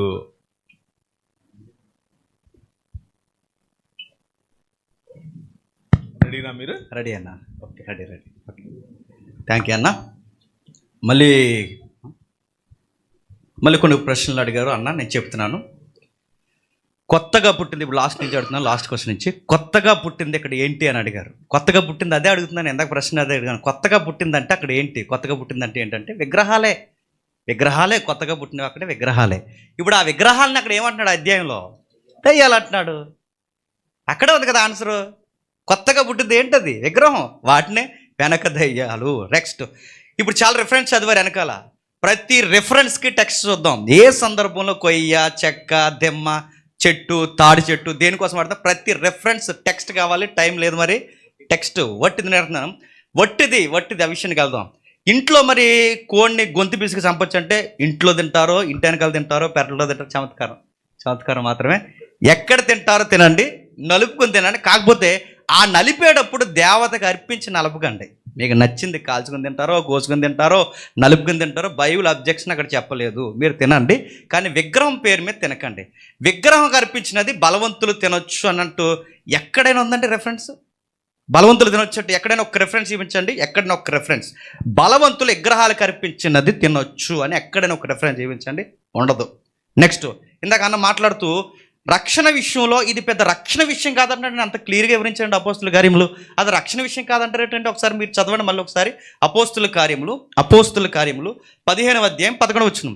అపోస్తుల కార్యములు 15వ అధ్యాయం 11వ వచనం.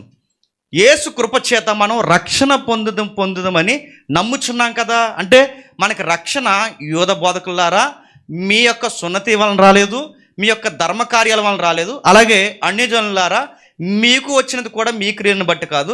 రక్షణ వచ్చినది కృప, యేసు కృప చేతే రక్షణ పొందాం. ఈ రక్షణ పాడు చేసుకోకండి. ఇక్కడ ఆర్గ్యుమెంటే రక్షణకు వచ్చి రక్షణ కాదంటారేంటి? రక్షణకు సంబంధించిన విషయం అది. బయట మళ్ళీ అడుగుతున్నాను, ఇందాక మళ్ళీ బయట వాళ్ళ ఎగ్జాంపుల్ ఏ చెప్పని అడుగుతున్నాను. బయట వాళ్ళ ఎగ్జాంపుల్ కన్నా రెఫరెన్స్ అయితే మనకు బాగుంటుంది. రెఫరెన్స్ మాట్లాడుకుంటే లాజికల్ కన్నా టెక్స్ట్తో మాట్లాడుకుందాం. నెక్స్ట్, బయల్జెబూల్. ఇందాక ఏమన్నాడంటే బయల్జెబూల్ విగ్రహమా? బయల్జెబూలు దయ్యాలకు అధిపతి అన్నాడు. దయ్యాలకు అధిపతి బయల్జెబూల్, దయ్యాలకు అధిపతి అన్నాడు. నిజమే, బయల్జెబూల్ దయ్యాలకు అధిపతి. ఈ బయల్జెబూల్ అన్నవాడు హిస్టరీలో ఎలా ఉన్నాడంటే ఒకసారి 2వ రాజుల గ్రంథం చూడండి. ఒకసారి 2వ రాజుల గ్రంథం త్వరగా చదవండి, త్వరగా చదువు. 2వ రాజుల గ్రంథం 1వ అధ్యాయం 2వ వచనం ఒకసారి చూడండి. 2వ రాజుల గ్రంథం 1వ అధ్యాయం 2వ వచనం. అహజ్యా రోగి మీరు ఎక్రోను దేవతయగు బయల్జెబూలు. లేదండి, బయల్జెబూలు వెనకాల పనిచేస్తున్నది ఎవడు? ఆడు దయ్యాలకు అధిపతి. ఇక్కడ దేవత ఇస్రాయేలు, ఇక్కడ దేవత ఇస్రాయేలు, ఇక్కడ విగ్రహం. యేసుప్రభు విషయానికి వచ్చేసరికి ఆ బయల్జెబూల్ ఎవడో కాదు, వాడొక దయ్యం, సాతాను. ఇంతకన్నా ఏం కావాలండి? ఇంతకన్నా వివరణ ఏం కావాలి? మళ్ళీ అడుగుతున్నాను, వట్టిది అని అడుగుతున్నారు కదా. మళ్ళీ ప్రశ్న అడుగుతున్నాను, ఏ విషయంలో వట్టిది అంటున్నాడు? ఏ విషయంలో వట్టిది? ఒకసారి 8వ అధ్యాయం చూద్దామా? 8వ అధ్యాయం 1 కొరింథీ పత్రిక 8వ అధ్యాయం 1 కొరింథీ పత్రిక 8వ అధ్యాయం 1 కొరింథీ పత్రిక 8వ అధ్యాయం 4వ వచనం చదువుదాం. 1 కొరింథీ పత్రిక 8వ అధ్యాయం 4వ వచనం. కాబట్టి విగ్రహములకు బలిగా అర్పించిన వాటి తినుట విషయం 4వ వచనం. లోకమందు విగ్రహము వట్టిది. లోకమందు విగ్రహము వట్టిది. ఏ టెక్స్ట్లో చెప్తున్నాడండి? లోకమందు విగ్రహం ఏ విషయంలో వట్టిదంటే విగ్రహం వెనకాల దైవత్వంలో వట్టిది. ఒక్కడే దేవుడు. కింద చెప్తున్నాడు, ఒక్కడే దేవుడు, ఆయనే తండ్రి, ఆయన నుండే సమస్తము కలిగను, ఆయన నిమిత్తం మనం ఉన్నాము, మరియు మనకు ప్రభు ఒక్కడే, ఆయన క్రీస్తు, ఆయన ద్వారా సమస్తం కలిగను. ఈ ప్రభు, ఈ దేవుడు, ఈ క్రీస్తు విగ్రహాల్లో లేడు. లోకమందు విగ్రహము వట్టిదే. దైవత్వం విషయంలో విగ్రహం వట్టిదే. మరి ఏ విషయంలో గట్టిది?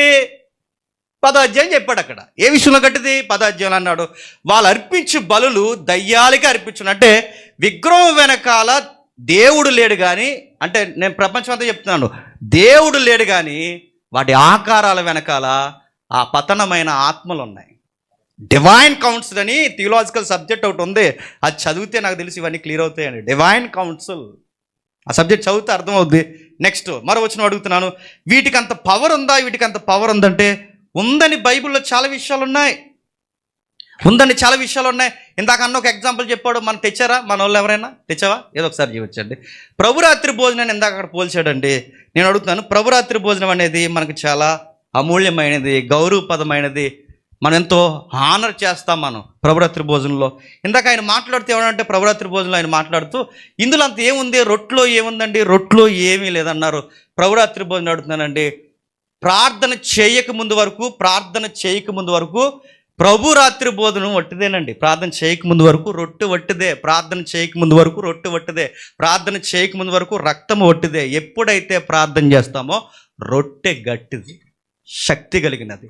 ఎప్పుడైతే మనం ప్రార్థన చేస్తామో ప్రభు యొక్క రొట్టె అమూల్యమైనది, శక్తి కలిగినది. ఎప్పుడైతే మనం ప్రార్థన చేస్తామో రక్తము అమూల్యమైనది. ఇది పర్లేదులేని లూజుగా, నేను అడుగుతున్నాను, ఇది పర్లేదని లూజుగా బంధువులకు పెట్టేయండి. ఇది పర్లేదని లూజుగా నచ్చిన వాళ్ళందరూ ఫ్రెండ్స్కి పెట్టేయండి. ఏమవుద్ది? కొరింథీ పత్రిక ఏం చెప్తున్నారు చూడండి, 11వ అధ్యాయం కొరింథీ పత్రిక, ఎవడైనను అయోగ్యముగా ఎవడైనను అయోగ్యముగా ప్రభు యొక్క రొట్టెను తినునో లేక ఆయన పాత్రలోని త్రాగునో వాడు ప్రభు యొక్క శరీరము గుచ్చి అపరాధి ఆగును. 29లో ప్రభు శరీరము నిమిత్తముగా తిను తాగువాడు తనకి శిక్ష విధి కలుగుటకే తిని త్రాగుచున్నాడు. ఎందువలన రొట్టెను రొట్టెగా బాగా రొట్టెను రొట్టెగా చూస్తే ప్రాబ్లం లేదు. రొట్టెను ప్రభు యొక్క దేహముగా చూడకుండా తింటే ఏమవుతుందట, చాలా మంది బలహీనలు అవుతున్నారు, రోగులు అవుతున్నారు, ఫైనల్ స్టేజ్ ఏంటి చెప్పిన చచ్చిపోతారు, అపరాధి అయిపోతారు, చచ్చిపోతారు అని అడుగుతున్నాను. ఇప్పుడు ప్రార్థన చేయకముందు రొట్టె వట్టిదేనండి, ప్రార్థన చేయకముందు వరకు ద్రాక్షరసం వట్టిదేనండి. అక్కడ జరుగుతున్న ప్రార్థనను చూసారా, ఆ ప్రార్థన శక్తి మనం బాగానండి. మనం నమ్మిన నమ్మకం ప్రకారం రొట్టెను ప్రభు యొక్క నిబంధన ప్రకారం తీసుకుంటే దానికి శక్తి ఉంది వాళ్ళు. అందుకే ఏమన్నాడు తెలుసా, ఆ కొరింథీ పత్రికలో ప్రభు బల్ల దయ్యాల బల్ల ఎగ్జాక్ట్ ఉపయోగిస్తాడు. ప్రభు బల్ల దయ్యాల బల్ల. ఎందుకు సేమ్ బల్లతో ఎందుకు పోల్చాడు? 10వ అధ్యాయం దాటిన వెంటనే ఏ బల్ల కోసం మాట్లాడుతున్నాడండి? 10వ అధ్యాయం దాటిన వెంటనే 11వ అధ్యాయంలో ప్రభు బల్ల కోసమే మాట్లాడుతున్నాడు. అంటే 2 బల్లలు ఉన్నాయి. ఒకటి మనకి ఇచ్చింది ప్రభు బల్ల, అయితే దయ్యాలు సొసైటీకి ఇచ్చినది దయ్యాల బల్ల ఇచ్చింది. ఇప్పుడు చెప్పండి, ఎక్కడ లేదని అనగలరండి? ఇవన్నీ ఉన్నాయి, లేవని ఎలా అంటారు? అయితే వాటి విషయం సున్నితమైన విషయం, అది చాలా సున్నితమైన విషయం కనుకే మనం నొక్కి మాట్లాడుతున్నాం. మరో రెఫరెన్స్ చూద్దాం.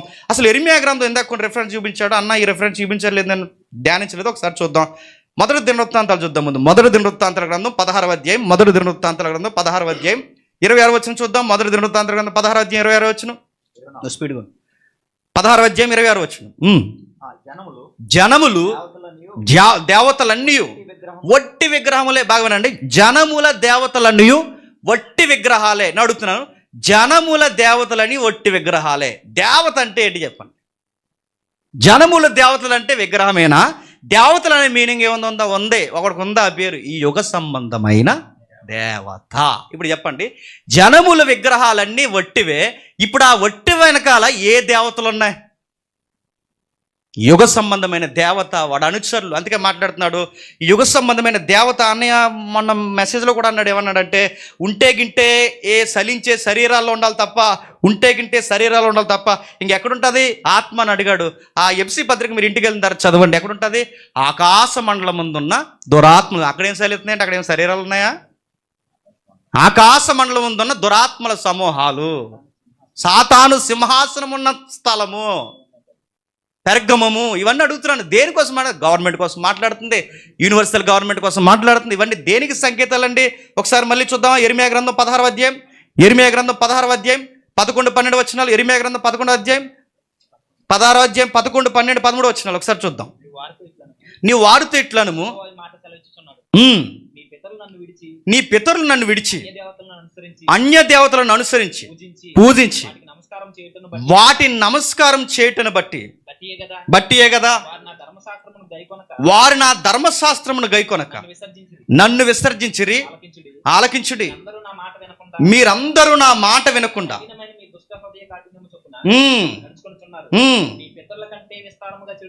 అని చెబుతూ వచ్చి 20 వచ్చిన ఏమంటారు, నరులు తమకు దేవతలను కల్పించుకుందరా, అయినను అవి దయ్యములు కాదు, దైవములు కాదు. దైవములు కాదంటే ఏంటంటే ఆపోజిట్ వాడు, దైవములు కాదు. వారు కల్పించుకుంటున్నారు, వారు దేవతలను కల్పించుకుంటారా, వారు దైవములు కారు. అడుగుతున్నారు, దైవములు కాదంటే ఏంటి? ఈ యుగ సంబంధమైన దేవత, ఈ యుగ సంబంధమైన పతనమైన ఆత్మలు అవి ఉన్నాయి, వాటి గురించి మాట్లాడుతున్నాడు. మరొక మాట, ఎక్కడ ఎన్ని రెఫరెన్స్ తీసినా చెక్క, కొయ్య, దొక్క, చెట్టు, తాడి చెట్టు ఏవైతే మీరు రెఫరెన్స్ తీస్తున్నారో మాట్లాడిన ప్రతి టెక్స్ట్లో దేవుడు దేన్ని పోల్చుకుంటారో చెప్పినా, నాలాగా అవి లేవు. అది టెక్స్ట్ అక్కడ, నాలాగా అవి లేవు, నేను సృష్టికర్తను, అవి సృష్టింపబడ్డాయి. క్షమించండి sorry. Thank you brother, thank you very much. రెండవ రౌండ్ 10 minutes విజయప్రసాద్ గారికి, over to you. Thank you.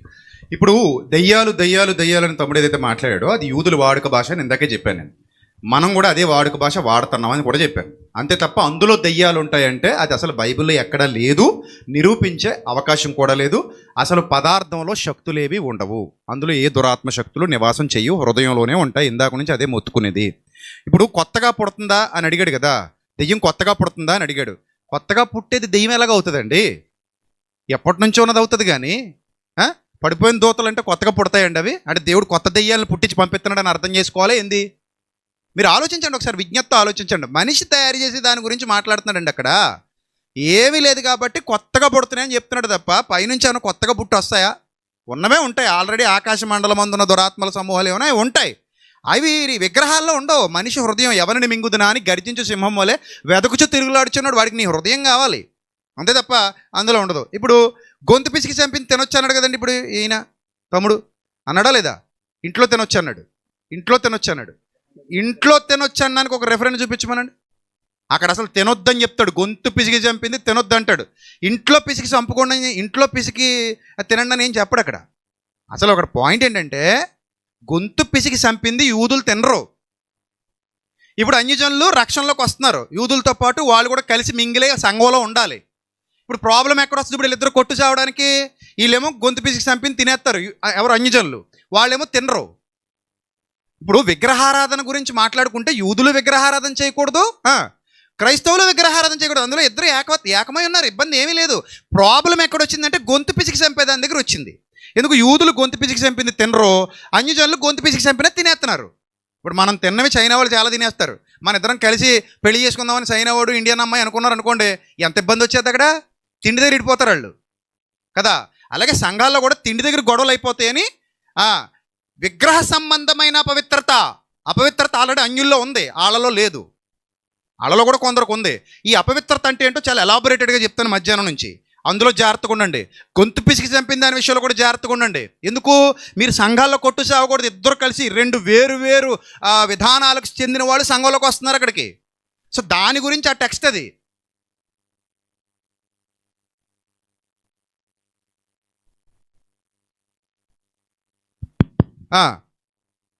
సరే, ఎక్కడ అసలు గొంతు పిసికి చంపని తినొద్దన్న టెక్స్ట్ ఏంటి? ఈయన చెప్పేది ఏంటి? ఒక టెక్స్ట్ మీద ఆధారపడితే మరి టెక్స్ట్ తినొద్దు అంటుంది. టెక్స్ట్ మీదే ఆధారపడితే ఆత్మ భాష అర్థం కాకపోతే, ఆత్మీయ భాష అర్థం కాకపోతే టెక్స్ట్ అదే చెప్తుంది, తినొద్దని చెప్తుంది. ఇక రెండోది, నేను చాలా అడిగాను ఇందాక నుంచి, అవన్నీ వదిలేసి కొత్త చెప్పుకొచ్చాడు తమ్ముడు. అవన్నీ మళ్ళీ ఒకసారి గుర్తు చేస్తాను తర్వాత యోధ ఇది అయిపోయింది.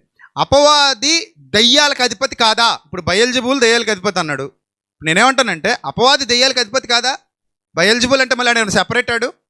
ఇప్పుడు బయల్జెబూలు సెపరేటు, అపవాది సెపరేట్ అని ఉందా బైబిల్లో? బయల్ అనే ఒక విగ్రహం మానవ సృష్టి, మానవ కల్పితం. అందులో ఏ శక్తి ఉండదు, అందులో ఏముండదు. అలాగే ఏ విగ్రహం అయినా సరే అందులో ఏ శక్తి ఉండదు. వాటి వెనక ఎవడైతే ఉండి నడిపిస్తున్నాడో వాళ్ళే ఉంటాడు అపవాది. అదెందుకు వదిలేస్తున్నారు? అది వదిలేసి ఇదంతా ఎందుకు మనకి?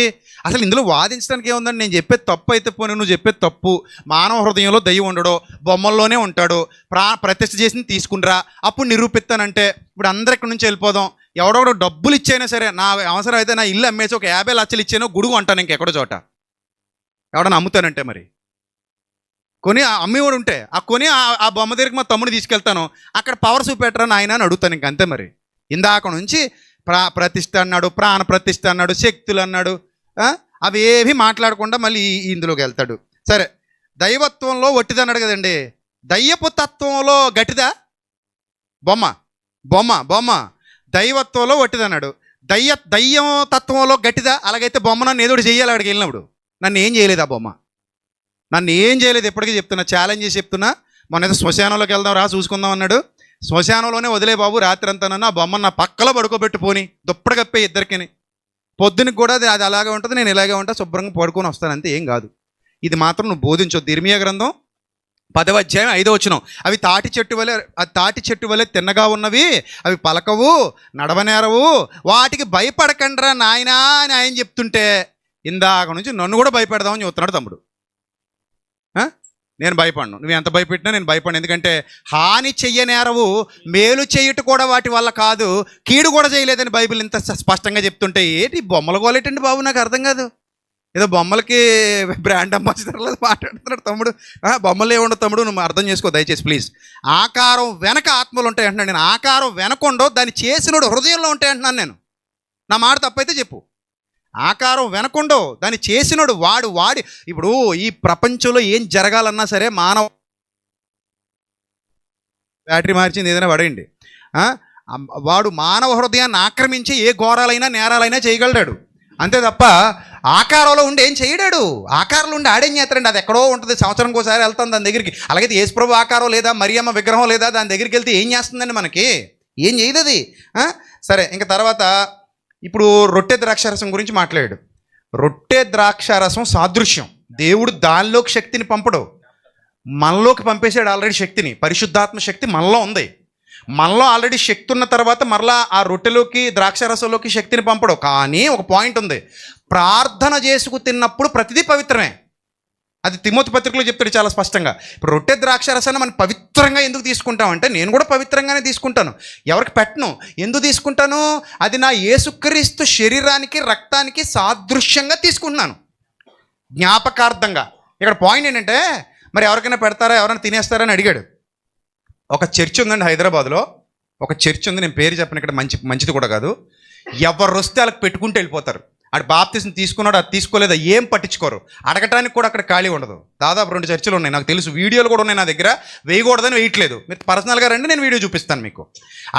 చిన్న పిల్లలు కూడా తినేస్తారు, చిన్న పిల్లలు, వాళ్ళ బాప్తిసం లేదు, ఏమీ లేదు. మరి వాళ్ళు ఎందుకు చచ్చిపోవట్లేదు చెప్పాలి నాకు? అన్యులు తినేస్తున్నారు అవి, వాళ్ళు ఎందుకు రోగులు అవ్వట్లేదు? ఆ భాష తమ్ముడికి అర్థం కాలేదు. అది శరీర సంబంధమైన భాష కాదు అది. మీరు రోగులు, చచ్చిపోతారు, బలహీనులు, ఇదంతా కూడా ఆత్మ సంబంధమైన భాష. భక్తి జీవితంలో అలాగ అయిపోయారనే తప్ప ఇప్పుడు నేను ఒక పాట అడుగుతానండి, సంఘాల్లో అందరూ గోధుమలే ఉన్నాయా, గురుగులు లేవా? వాళ్ళందరూ మనతో పాటు తినేయట్లేదా? దొక్క ముక్కలా బతుకుతున్నారు, వాళ్ళు చక్కగా ఉన్నారు మనతో పాటు. మరి వాళ్ళు ఎందుకు చచ్చిపోవట్లేదు తిన్నంటనే?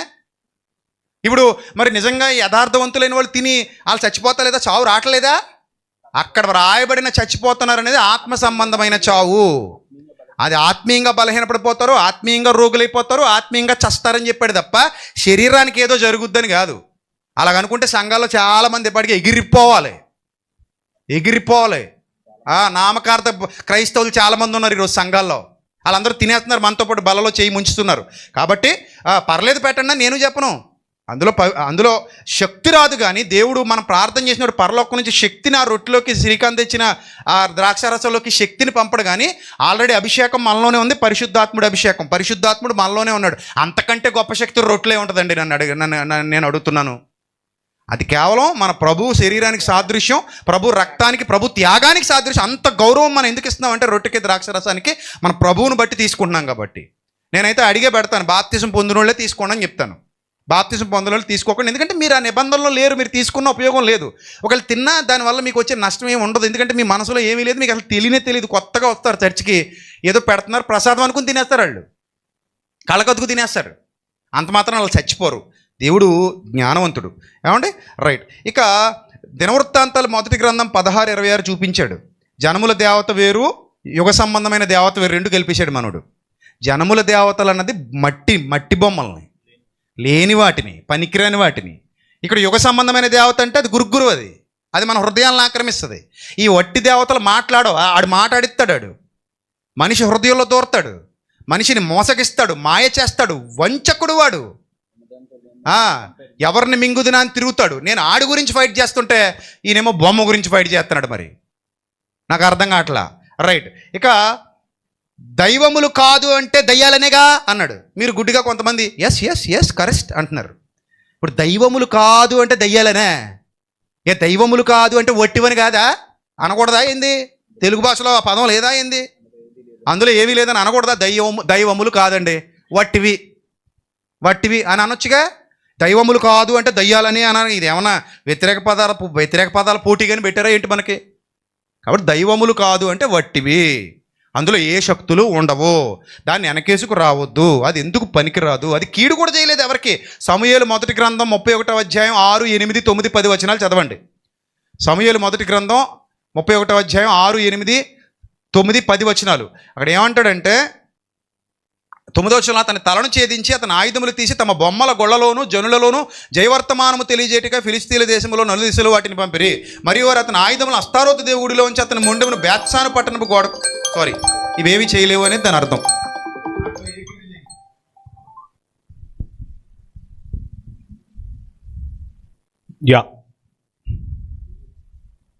జేమ్స్ గారు మీరు రెడీనా?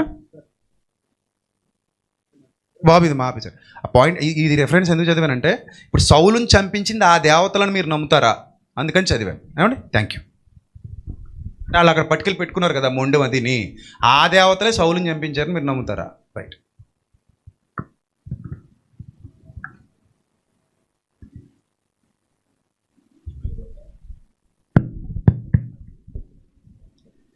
అన్నయ్య ఇందాక ఈ బొమ్మలు కూడా వింటారా బాబు అన్నాడు.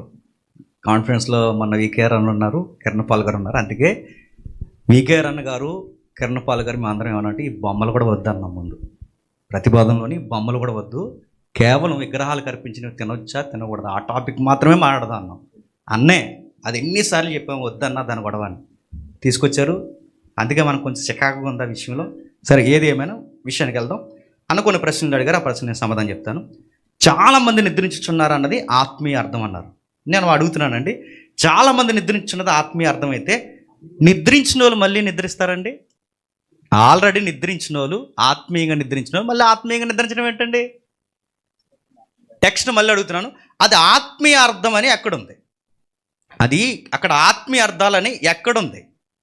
ఎక్కడ లేదు. ఇంకో పుస్తకంలో ఉంది అనకండి. యెషయా గ్రంథం తెచ్చి కొంత అచ్చట కొంత తెచ్చడం, మళ్ళీ ఆ టెక్స్ట్ వేరు, ఆ టెక్స్ట్ వేరు. సందర్భం అడుగుతున్నాను. ఇక్కడ ఆత్మీయ పోలికలని ఎక్కడుంది? ఇక్కడ రోగులు అడుగుతున్నాను. రోగులు, బలహీనులు చాలామంది నిద్రించుతున్నారు అన్నది ఆల్రెడీ నిద్రిస్తున్న వారు నిద్రించినప్పుడు అంటే ఆత్మీయంగా చనిపోయిన మళ్ళీ ఆత్మీయంగా చచ్చిపోతారా? దానికి సమాధానం చెప్పాలి నాకు అన్న. రెండవది, అది ఆత్మీయ అర్థం ఎక్కడుందో చెప్పాలి. మూడవది, సాదృశ్యం అన్నారు కదా, అడుగుతున్నాను, సాదృశ్యం అని ఎక్కడుంది? ఆ వర్డ్ చూపించాలన్నారు. ఇది నా శరీరము, ఇది నా రక్తము, ఇది నా శరీరము, ఇది నా రక్తము. సాదృశ్యం అడుగుతున్నాను, సాదృశ్యం అనే వర్డ్ ఎక్కడుంది? అంటే అది శరీరముగానే భావిస్తున్నాం, మనం రొట్టెను శరీరముగానే భావిస్తున్నాం, ద్రాక్షరసాన్ని రక్తముగానే భావిస్తున్నాం. రెఫరెన్స్ చూపించాలి, దానికి రెఫరెన్స్ చూపించాలి. టెక్స్ట్ మీద ఆధారపడదాం. నెక్స్ట్, నేను ఆకారం ఏదో చేస్తాను, మళ్ళీ చెప్తానండి, క్లియర్గా వినండి. ఆకారం ఏదో చేస్తుందని నేను చెప్పట్లేదండి, నా వ్యూ అర్థం చేసుకుంటున్నారు చాలామంది, అన్న కూడా అర్థం చేసుకోవాలి. ఆకారం ఏదో చేస్తుందని నేను ఏమంటలేదు. ఆకారం ఏమీ చేయదు, వెనకాల ఉన్నవాడు చేస్తాడు. ఆకారం ఏది చేయదు, వెనకాల ఉన్నవాడు చేస్తాడు. నన్ను ఏమైనా చేస్తుందా? నన్ను ఏమైనా చేసిందా అంటే చేస్తుంది. బయట చేస్తుంది లేదు నాకు తెలియదు, కానీ విశ్వాసి వీటికి మొక్కితే ఖచ్చితంగా నరకానికి దగ్గరుండి తీసుకెళ్తుంది, ఆడితో పాటు ఖచ్చితంగా తీసుకెళ్తాను. నన్ను ఏం చేస్తాడు? ఎందుకు చేయదు? బ్రహ్మాండం చేస్తుంది, చక్కగా చేస్తుంది. నెక్స్ట్ దాని యొక్క వర్షిప్ లీడింగ్లు ఉంటే నరకానికే పోతాం, ఖచ్చితంగా పోతాం. అందుకే ఏం చేస్తుంది అంటే తర్వాత చేస్తుంది. ఎన్నో వచ్చిన 10:22 ఒకసారి 11. దేవునికి రోషం పుట్టించదమా? ప్రభువునకును రోషం పుట్టించదమా? ఇప్పుడు చెప్తున్నాను, ప్రభు బల ఏదైతే ఉందో ఆ ప్రభు బల విషయంలో చాలా సీరియస్గా ఉండాలండి. మనం ఒట్టి రొట్టె కాదండి, ఒట్టి ద్రాక్షరసం కాదండి, వాటి విషయంలో మనం సీరియస్గా లేకపోతే సంఘాలు ఎగిరిపోతాయి. నేను అడుగుతున్నాను, చాలామంది చేస్తున్నారని చెప్తున్నారు. నేను అడుగుతున్నాను, ఆ సంఘాల స్థితి ఏంటో బ్యాక్గ్రౌండ్ చూసి వచ్చా? మనం ఏమైనా ఎంక్వైరీ చేసామా? ఇన్వెస్టిగేషన్ ఆఫీసర్లమా? ఏ విధంగా దేవుడు వాళ్ళని కొడుతున్నాడు మనకు తెలుసా? ఏ విధంగా వాళ్ళని దుఃఖపరుస్తున్నాడు దేవుడు మనకు తెలుసా? నెక్స్ట్ మరొక మాట, కొత్తగా పుట్టిన విగ్రహాలను ఇందాక ద్వితీయోపదేశకాండ మాట అన్నారు కదా, కొత్తగా పుట్టింది. ఇందాక అన్న కౌంటరే మళ్ళీ సెల్ఫ్ కౌంటర్ అవుతుంది. కొత్తగా పుట్టిందంటే ఇక్కడ ఏంటి? దయ్యాలు పుడతాయి మళ్ళీ కొత్తగా అని అడిగాడు, అదే అడుగుతున్నాను నేను. ఇక్కడ దయ్యాలు కొత్తగా పుడతాయన్నది దయ్యాలు కాదు, మరి ఎవరు? విగ్రహాలే. అంటే విగ్రహాలే, కొత్తగా పుట్టే విగ్రహాలే. ఆ విగ్రహాలను ఏమంటున్నాడు? నా పాయింట్ అది అక్కడే ఉంది కదా, సెల్ఫ్ కౌంటర్ అవుతుంది కదా అది. ఆ విగ్రహాలను ఏమంటున్నాడు? కొత్తగా పుట్టింది విగ్రహమే, వాళ్ళు పుట్టించినవే. అయితే వాటిని ఏమంటున్నాడు? యూదులు పరిభాష అంటున్నారు. యూదులు ఆ విధమైన పరిభాష ఉపయోగించారని వివరణ ఎక్కడుంది? యూదులు ఉపయోగించాడా, లేకపోతే ప్రవక్తలు ఉపయోగించారా, లేకపోతే ప్రభువే ఆ భాష ఉపయోగించాడా, దేవుడే కావాలని ఆ భాష ఉపయోగించాడా? ఎవరు ఉపయోగించారా పదం? కల్చరల్ వర్డ్ అది, లేకపోతే దేవుడే రాయించిన వర్డ్ అది నాకు చెప్పాలి. నెక్స్ట్ తిమోతి పత్రిక బాగా వినండి. ఇందాక ఒక మాట అన్నాడు, ఎవరైతే కోడిని నలుపుకుని ఇంట్లో తినేచ్చా లేకపోతే ఇలా చేసుకుని తినొచ్చా అని క్వశ్చన్ అడిగారు. తినొచ్చని బైబిల్ ఎక్కడుందని చూపిస్తున్నాను చూడండి ఒకసారి. తిమోతి రాసిన మొదటి పత్రిక 4వ అధ్యాయం, తిమోతి రాసిన మొదటి పత్రిక 4వ అధ్యాయం, తిమోతి రాసిన మొదటి పత్రిక 4వ అధ్యాయం. అక్కడ ఒక ప్రాక్టీస్ ఉంది, నాస్టిజం అంటే జ్ఞానవాదులు అని ఒకరు ఉన్నారు. జ్ఞానవాదులు ఏం చేస్తారంటే ఉప్పు తినరు, ఉల్లిపాయ తినరు, కొన్ని ప్రాక్టీస్లు అక్కడి నుంచి వచ్చినవే. ఇవన్నీ తినరు. ఎందుకు తినరు అంటే శరీర కోరికలు లెగిస్తే పరమాత్మకి మనం దూరం అయిపోతాం. ఈ అపవిత్రం అయిపోతాను కొన్ని ప్రాక్టీసులు పుట్టించారు, నాస్టిజం అంటారు వాళ్ళని. అందుకే వాళ్ళు ఏం చేస్తారంటే శరీర కోరికలు తీరకూడదని, తీర్చుకోకూడదని, పవిత్రంగా ఉండాలని వివాహమును నిషేధించారు. ఈ టెక్స్ట్లో వివాహం నిషేధించారు.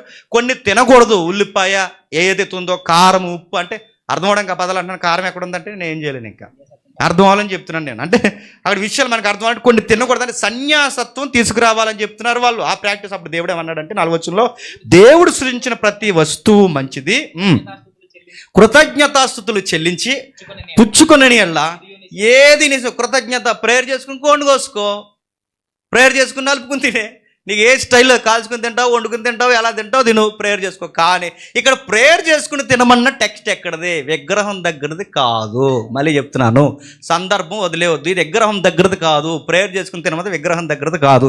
ఎక్కడది? నాస్టిజంలో ఉన్న వాళ్ళు కొన్ని ప్రాక్టీసులు తీసుకొచ్చారు, అక్కడది. సందర్భం వదిలేవద్దు. మరొకటి యేసుప్రభువు వారు మార్కు సువార్తలు అన్నారు. వీళ్ళైతే రిఫరెన్స్ త్వరగా దీన్ని. మార్కు సువార్తలు ఏమంటాడంటే 7వ అధ్యాయం, మార్కు సువార్త 7వ అధ్యాయం, మార్కు సువార్త 7వ అధ్యాయం, మార్కు సువార్త 7వ అధ్యాయం, మార్కు సువార్త 7వ అధ్యాయం 16వ వచనం. అక్కడ మాట్లాడితే ఏమంటే అక్కడ సందర్భం మనకు తెలుసు. ఎలుపల నుండి లోపలికి పోయి మనుష్యుణ్ణి అపవిత్రంగా చేయగలిగినది ఏది లేదు. ఈ రెఫరెన్స్ కూడా ఉపయోగిస్తారు సహోదరులు. అంటే ఈ బోధ బోధించే వాళ్ళు అన్నే కాదు, ఇది నమ్మే వాళ్ళు ఉపయోగిస్తారు. ఇక్కడ సందర్భం ఏంటి? శిష్యులు చేతులు కడుక్కోకుండా భోజనం చేస్తున్నారు. శిష్యులు చేతులు కడుక్కోకుండా భోజనం చేస్తుంటే ఏంటి మీ శిష్యులు చేతులు కడుక్కోకుండా భోజనం చేస్తున్నారు అంటే అప్పుడు ప్రభు అన్నాడు, రే కడుక్కోవాల్సింది చేతులు కాదరా, ముందు హృదయాలు కడుక్కోండి, కడుక్కోవాల్సింది పాత్రలు కాదరా, ముందు లోపల అంతర్గత విషయాలు కడుక్కోండి అని చెప్పి అప్పుడు దేవుడు అన్నాడు ఏమనంటే, ఎలుపల నుంచి లోపలికి వెళ్ళినది ఏది అపవిత్రపరచదు. చెప్పండి, లోపల నుంచి వస్తే అపవిత్రపరుస్తుంది. ఇప్పుడు మళ్ళీ ఇక్కడ టెక్స్ట్ మన ఇంపార్టెంట్ టెక్స్ట్ ఏంటంటే ఇక్కడ కేవలం చేతుల కొరకే మాట్లాడు. 19 వచ్చిన చదువుదాం ఒకసారి. అది వాని హృదయములో ప్రవేశించగా కడుపులోనే ప్రవేశించి బహిర్భూములోకి ఎడవబడి. మళ్ళీ టెక్స్ట్ మర్చిపోద్దు. ఇక్కడ దేని గుర్చండి, ఇక్కడ దేని గురించి? జనరల్ మీల్స్ కోసం మాట్లాడుతున్నాడు ఇక్కడ, అంతేగాని హైడల్ మీట్ కోసం కాదు మాట్లాడుతున్నాడు. జనరల్ మీట్ అంటే చేతులు కడుక్కుని ఇట్లది భోజన పదార్థములన్నిటినీ పవిత్రపరచును. అది జనరల్ మీల్స్ కోసం మాట్లాడుతున్నాడు. ఇది విగ్రహాలకు సంబంధించిన భోజనం కాదు, 4వ అధ్యాయం విగ్రహాలకు సంబంధించిన భోజనం కాదు. కాబట్టి ఏవైతే ఇవి తినాలనుకుంటున్నారో చక్కగా తినొచ్చు, ప్రార్థన చేసుకుని తినొచ్చు. నేను అడుగుతున్నా, ఇంక్లూడింగ్ ప్రసాదాలు కాదు. వాటి కాకుండా నువ్వేదన్నా సృష్టిలో ఏదైనా తినొచ్చు. నెక్స్ట్, విగ్రహాల్లో బాగా వినండి. విగ్రహాల్లో దయ్యం ఉండదు, కేవలం మనుషుల్లోనే ఉంటుంది అంటున్నాడు అన్న ఆర్గ్యుమెంట్ చెప్తున్నాడు. విగ్రహాల్లో దయ్యం ఉండదు, మనుషుల్లోనే దయ్యం ఉంటుంది. ఓకే అండి, విగ్రహాల్లో దయ్యం ఉండదు, మనుషుల్లో దయ్యం ఉండదు. ఆ దయ్యం వాళ్ళలో ఉండండి ఎక్కడ తీసుకెళ్తుందండి? విగ్రహం దగ్గరికి ఎందుకు తీసుకెళ్తుందండి? దానికి అంత సరదా ఏంటండి? ఎక్కడికో తీసుకెళ్ళచ్చు కదా, అది విగ్రహం దగ్గరికి ఎందుకు తీసుకెళ్తుంది? అది వాడి ప్రతినిధి. మళ్ళీ చెప్తున్నాను, విగ్రహం వట్టిదే, అది ఏమీ చేయదు, రాత్రులు తిరగదు, ఎక్కడా మాట్లాడదు, ఏమీ చేయదు. కానీ దాని వెనకాల ఒకడు ఉన్నాడు, అది ఆడిస్తుంది. ఎలా ఆడిస్తుంది? మళ్ళీ కింద అర్థం పై వదులుతుంది, అది కాదు. జుట్టు అది కాదు, నా ఫీలింగ్ అది కాదు. దాని అర్థం ఏంటంటే అది ఎన్ని ఘోరమైన పనులు చేస్తుంది. మేళతాళాలు, అబ్యూజ్, ఇంకా చాలా విషయాలు ఉన్నాయి. సెక్సువల్ అబ్యూజ్ కారణాలు చేపిస్తుంది. ఎన్ని చేపిస్తుందండి? అది కేవలం దాని మీద చేపిస్తుంది. ఇదంతా ఎవడు చేస్తాడు? దేవుడు చేపిస్తాడండి ఇవన్నీ. మేళతాళాలు, ఇంకా కొన్ని ఉన్నాయి, శృంగార భోగాలు, ఇవన్నీ దేవుడు చేపిస్తాడండి. సినిమా పాటలు, చెత్త చెదారం, ఇవన్నీ దేవుడు చేపిస్తాడండి. క్షమించండి, ఆ వర్డ్ నేను తీసేస్తున్నాను బయటికి. ఇవన్నీ దేవుడు చెప్పి పిల్లల్ని వధించడం, పిల్లల పీకల మీదకి ఎక్కడం. అన్న గుంటూరులో మాట్లాడే మెసేజ్, పిల్లల పీకల మీదకి వాళ్ళు ఎక్కి నిలబడ్డారు. ఇది దేవుడు చేయించే కార్యం అండి అని అన్నయ్య ప్రశ్నించాడు. మరి దేవుడు చేయించే కార్యం కాకపోతే అది ఎవడు చేసే కార్యం? దయ్యంగాడు చేయించే కార్యం. దయ్యం ఎక్కడున్నాడు అన్నట్టే వాళ్ళ హృదయాల్లో ఉన్నారు. వాళ్ళ హృదయాల నుండి వాడు చేయిస్తున్నాడు. ఎక్కడ నిలబెట్టి చేస్తున్నాడు? ఇవన్నీ ఆకారాల ముందు నిలబెట్టి ఊరేగింపు చేసి చేయిస్తున్నాడు. ఇప్పుడు చెప్పండి, ఇవన్నీ ఇన్ని విషయాలు ఉన్నాయండి.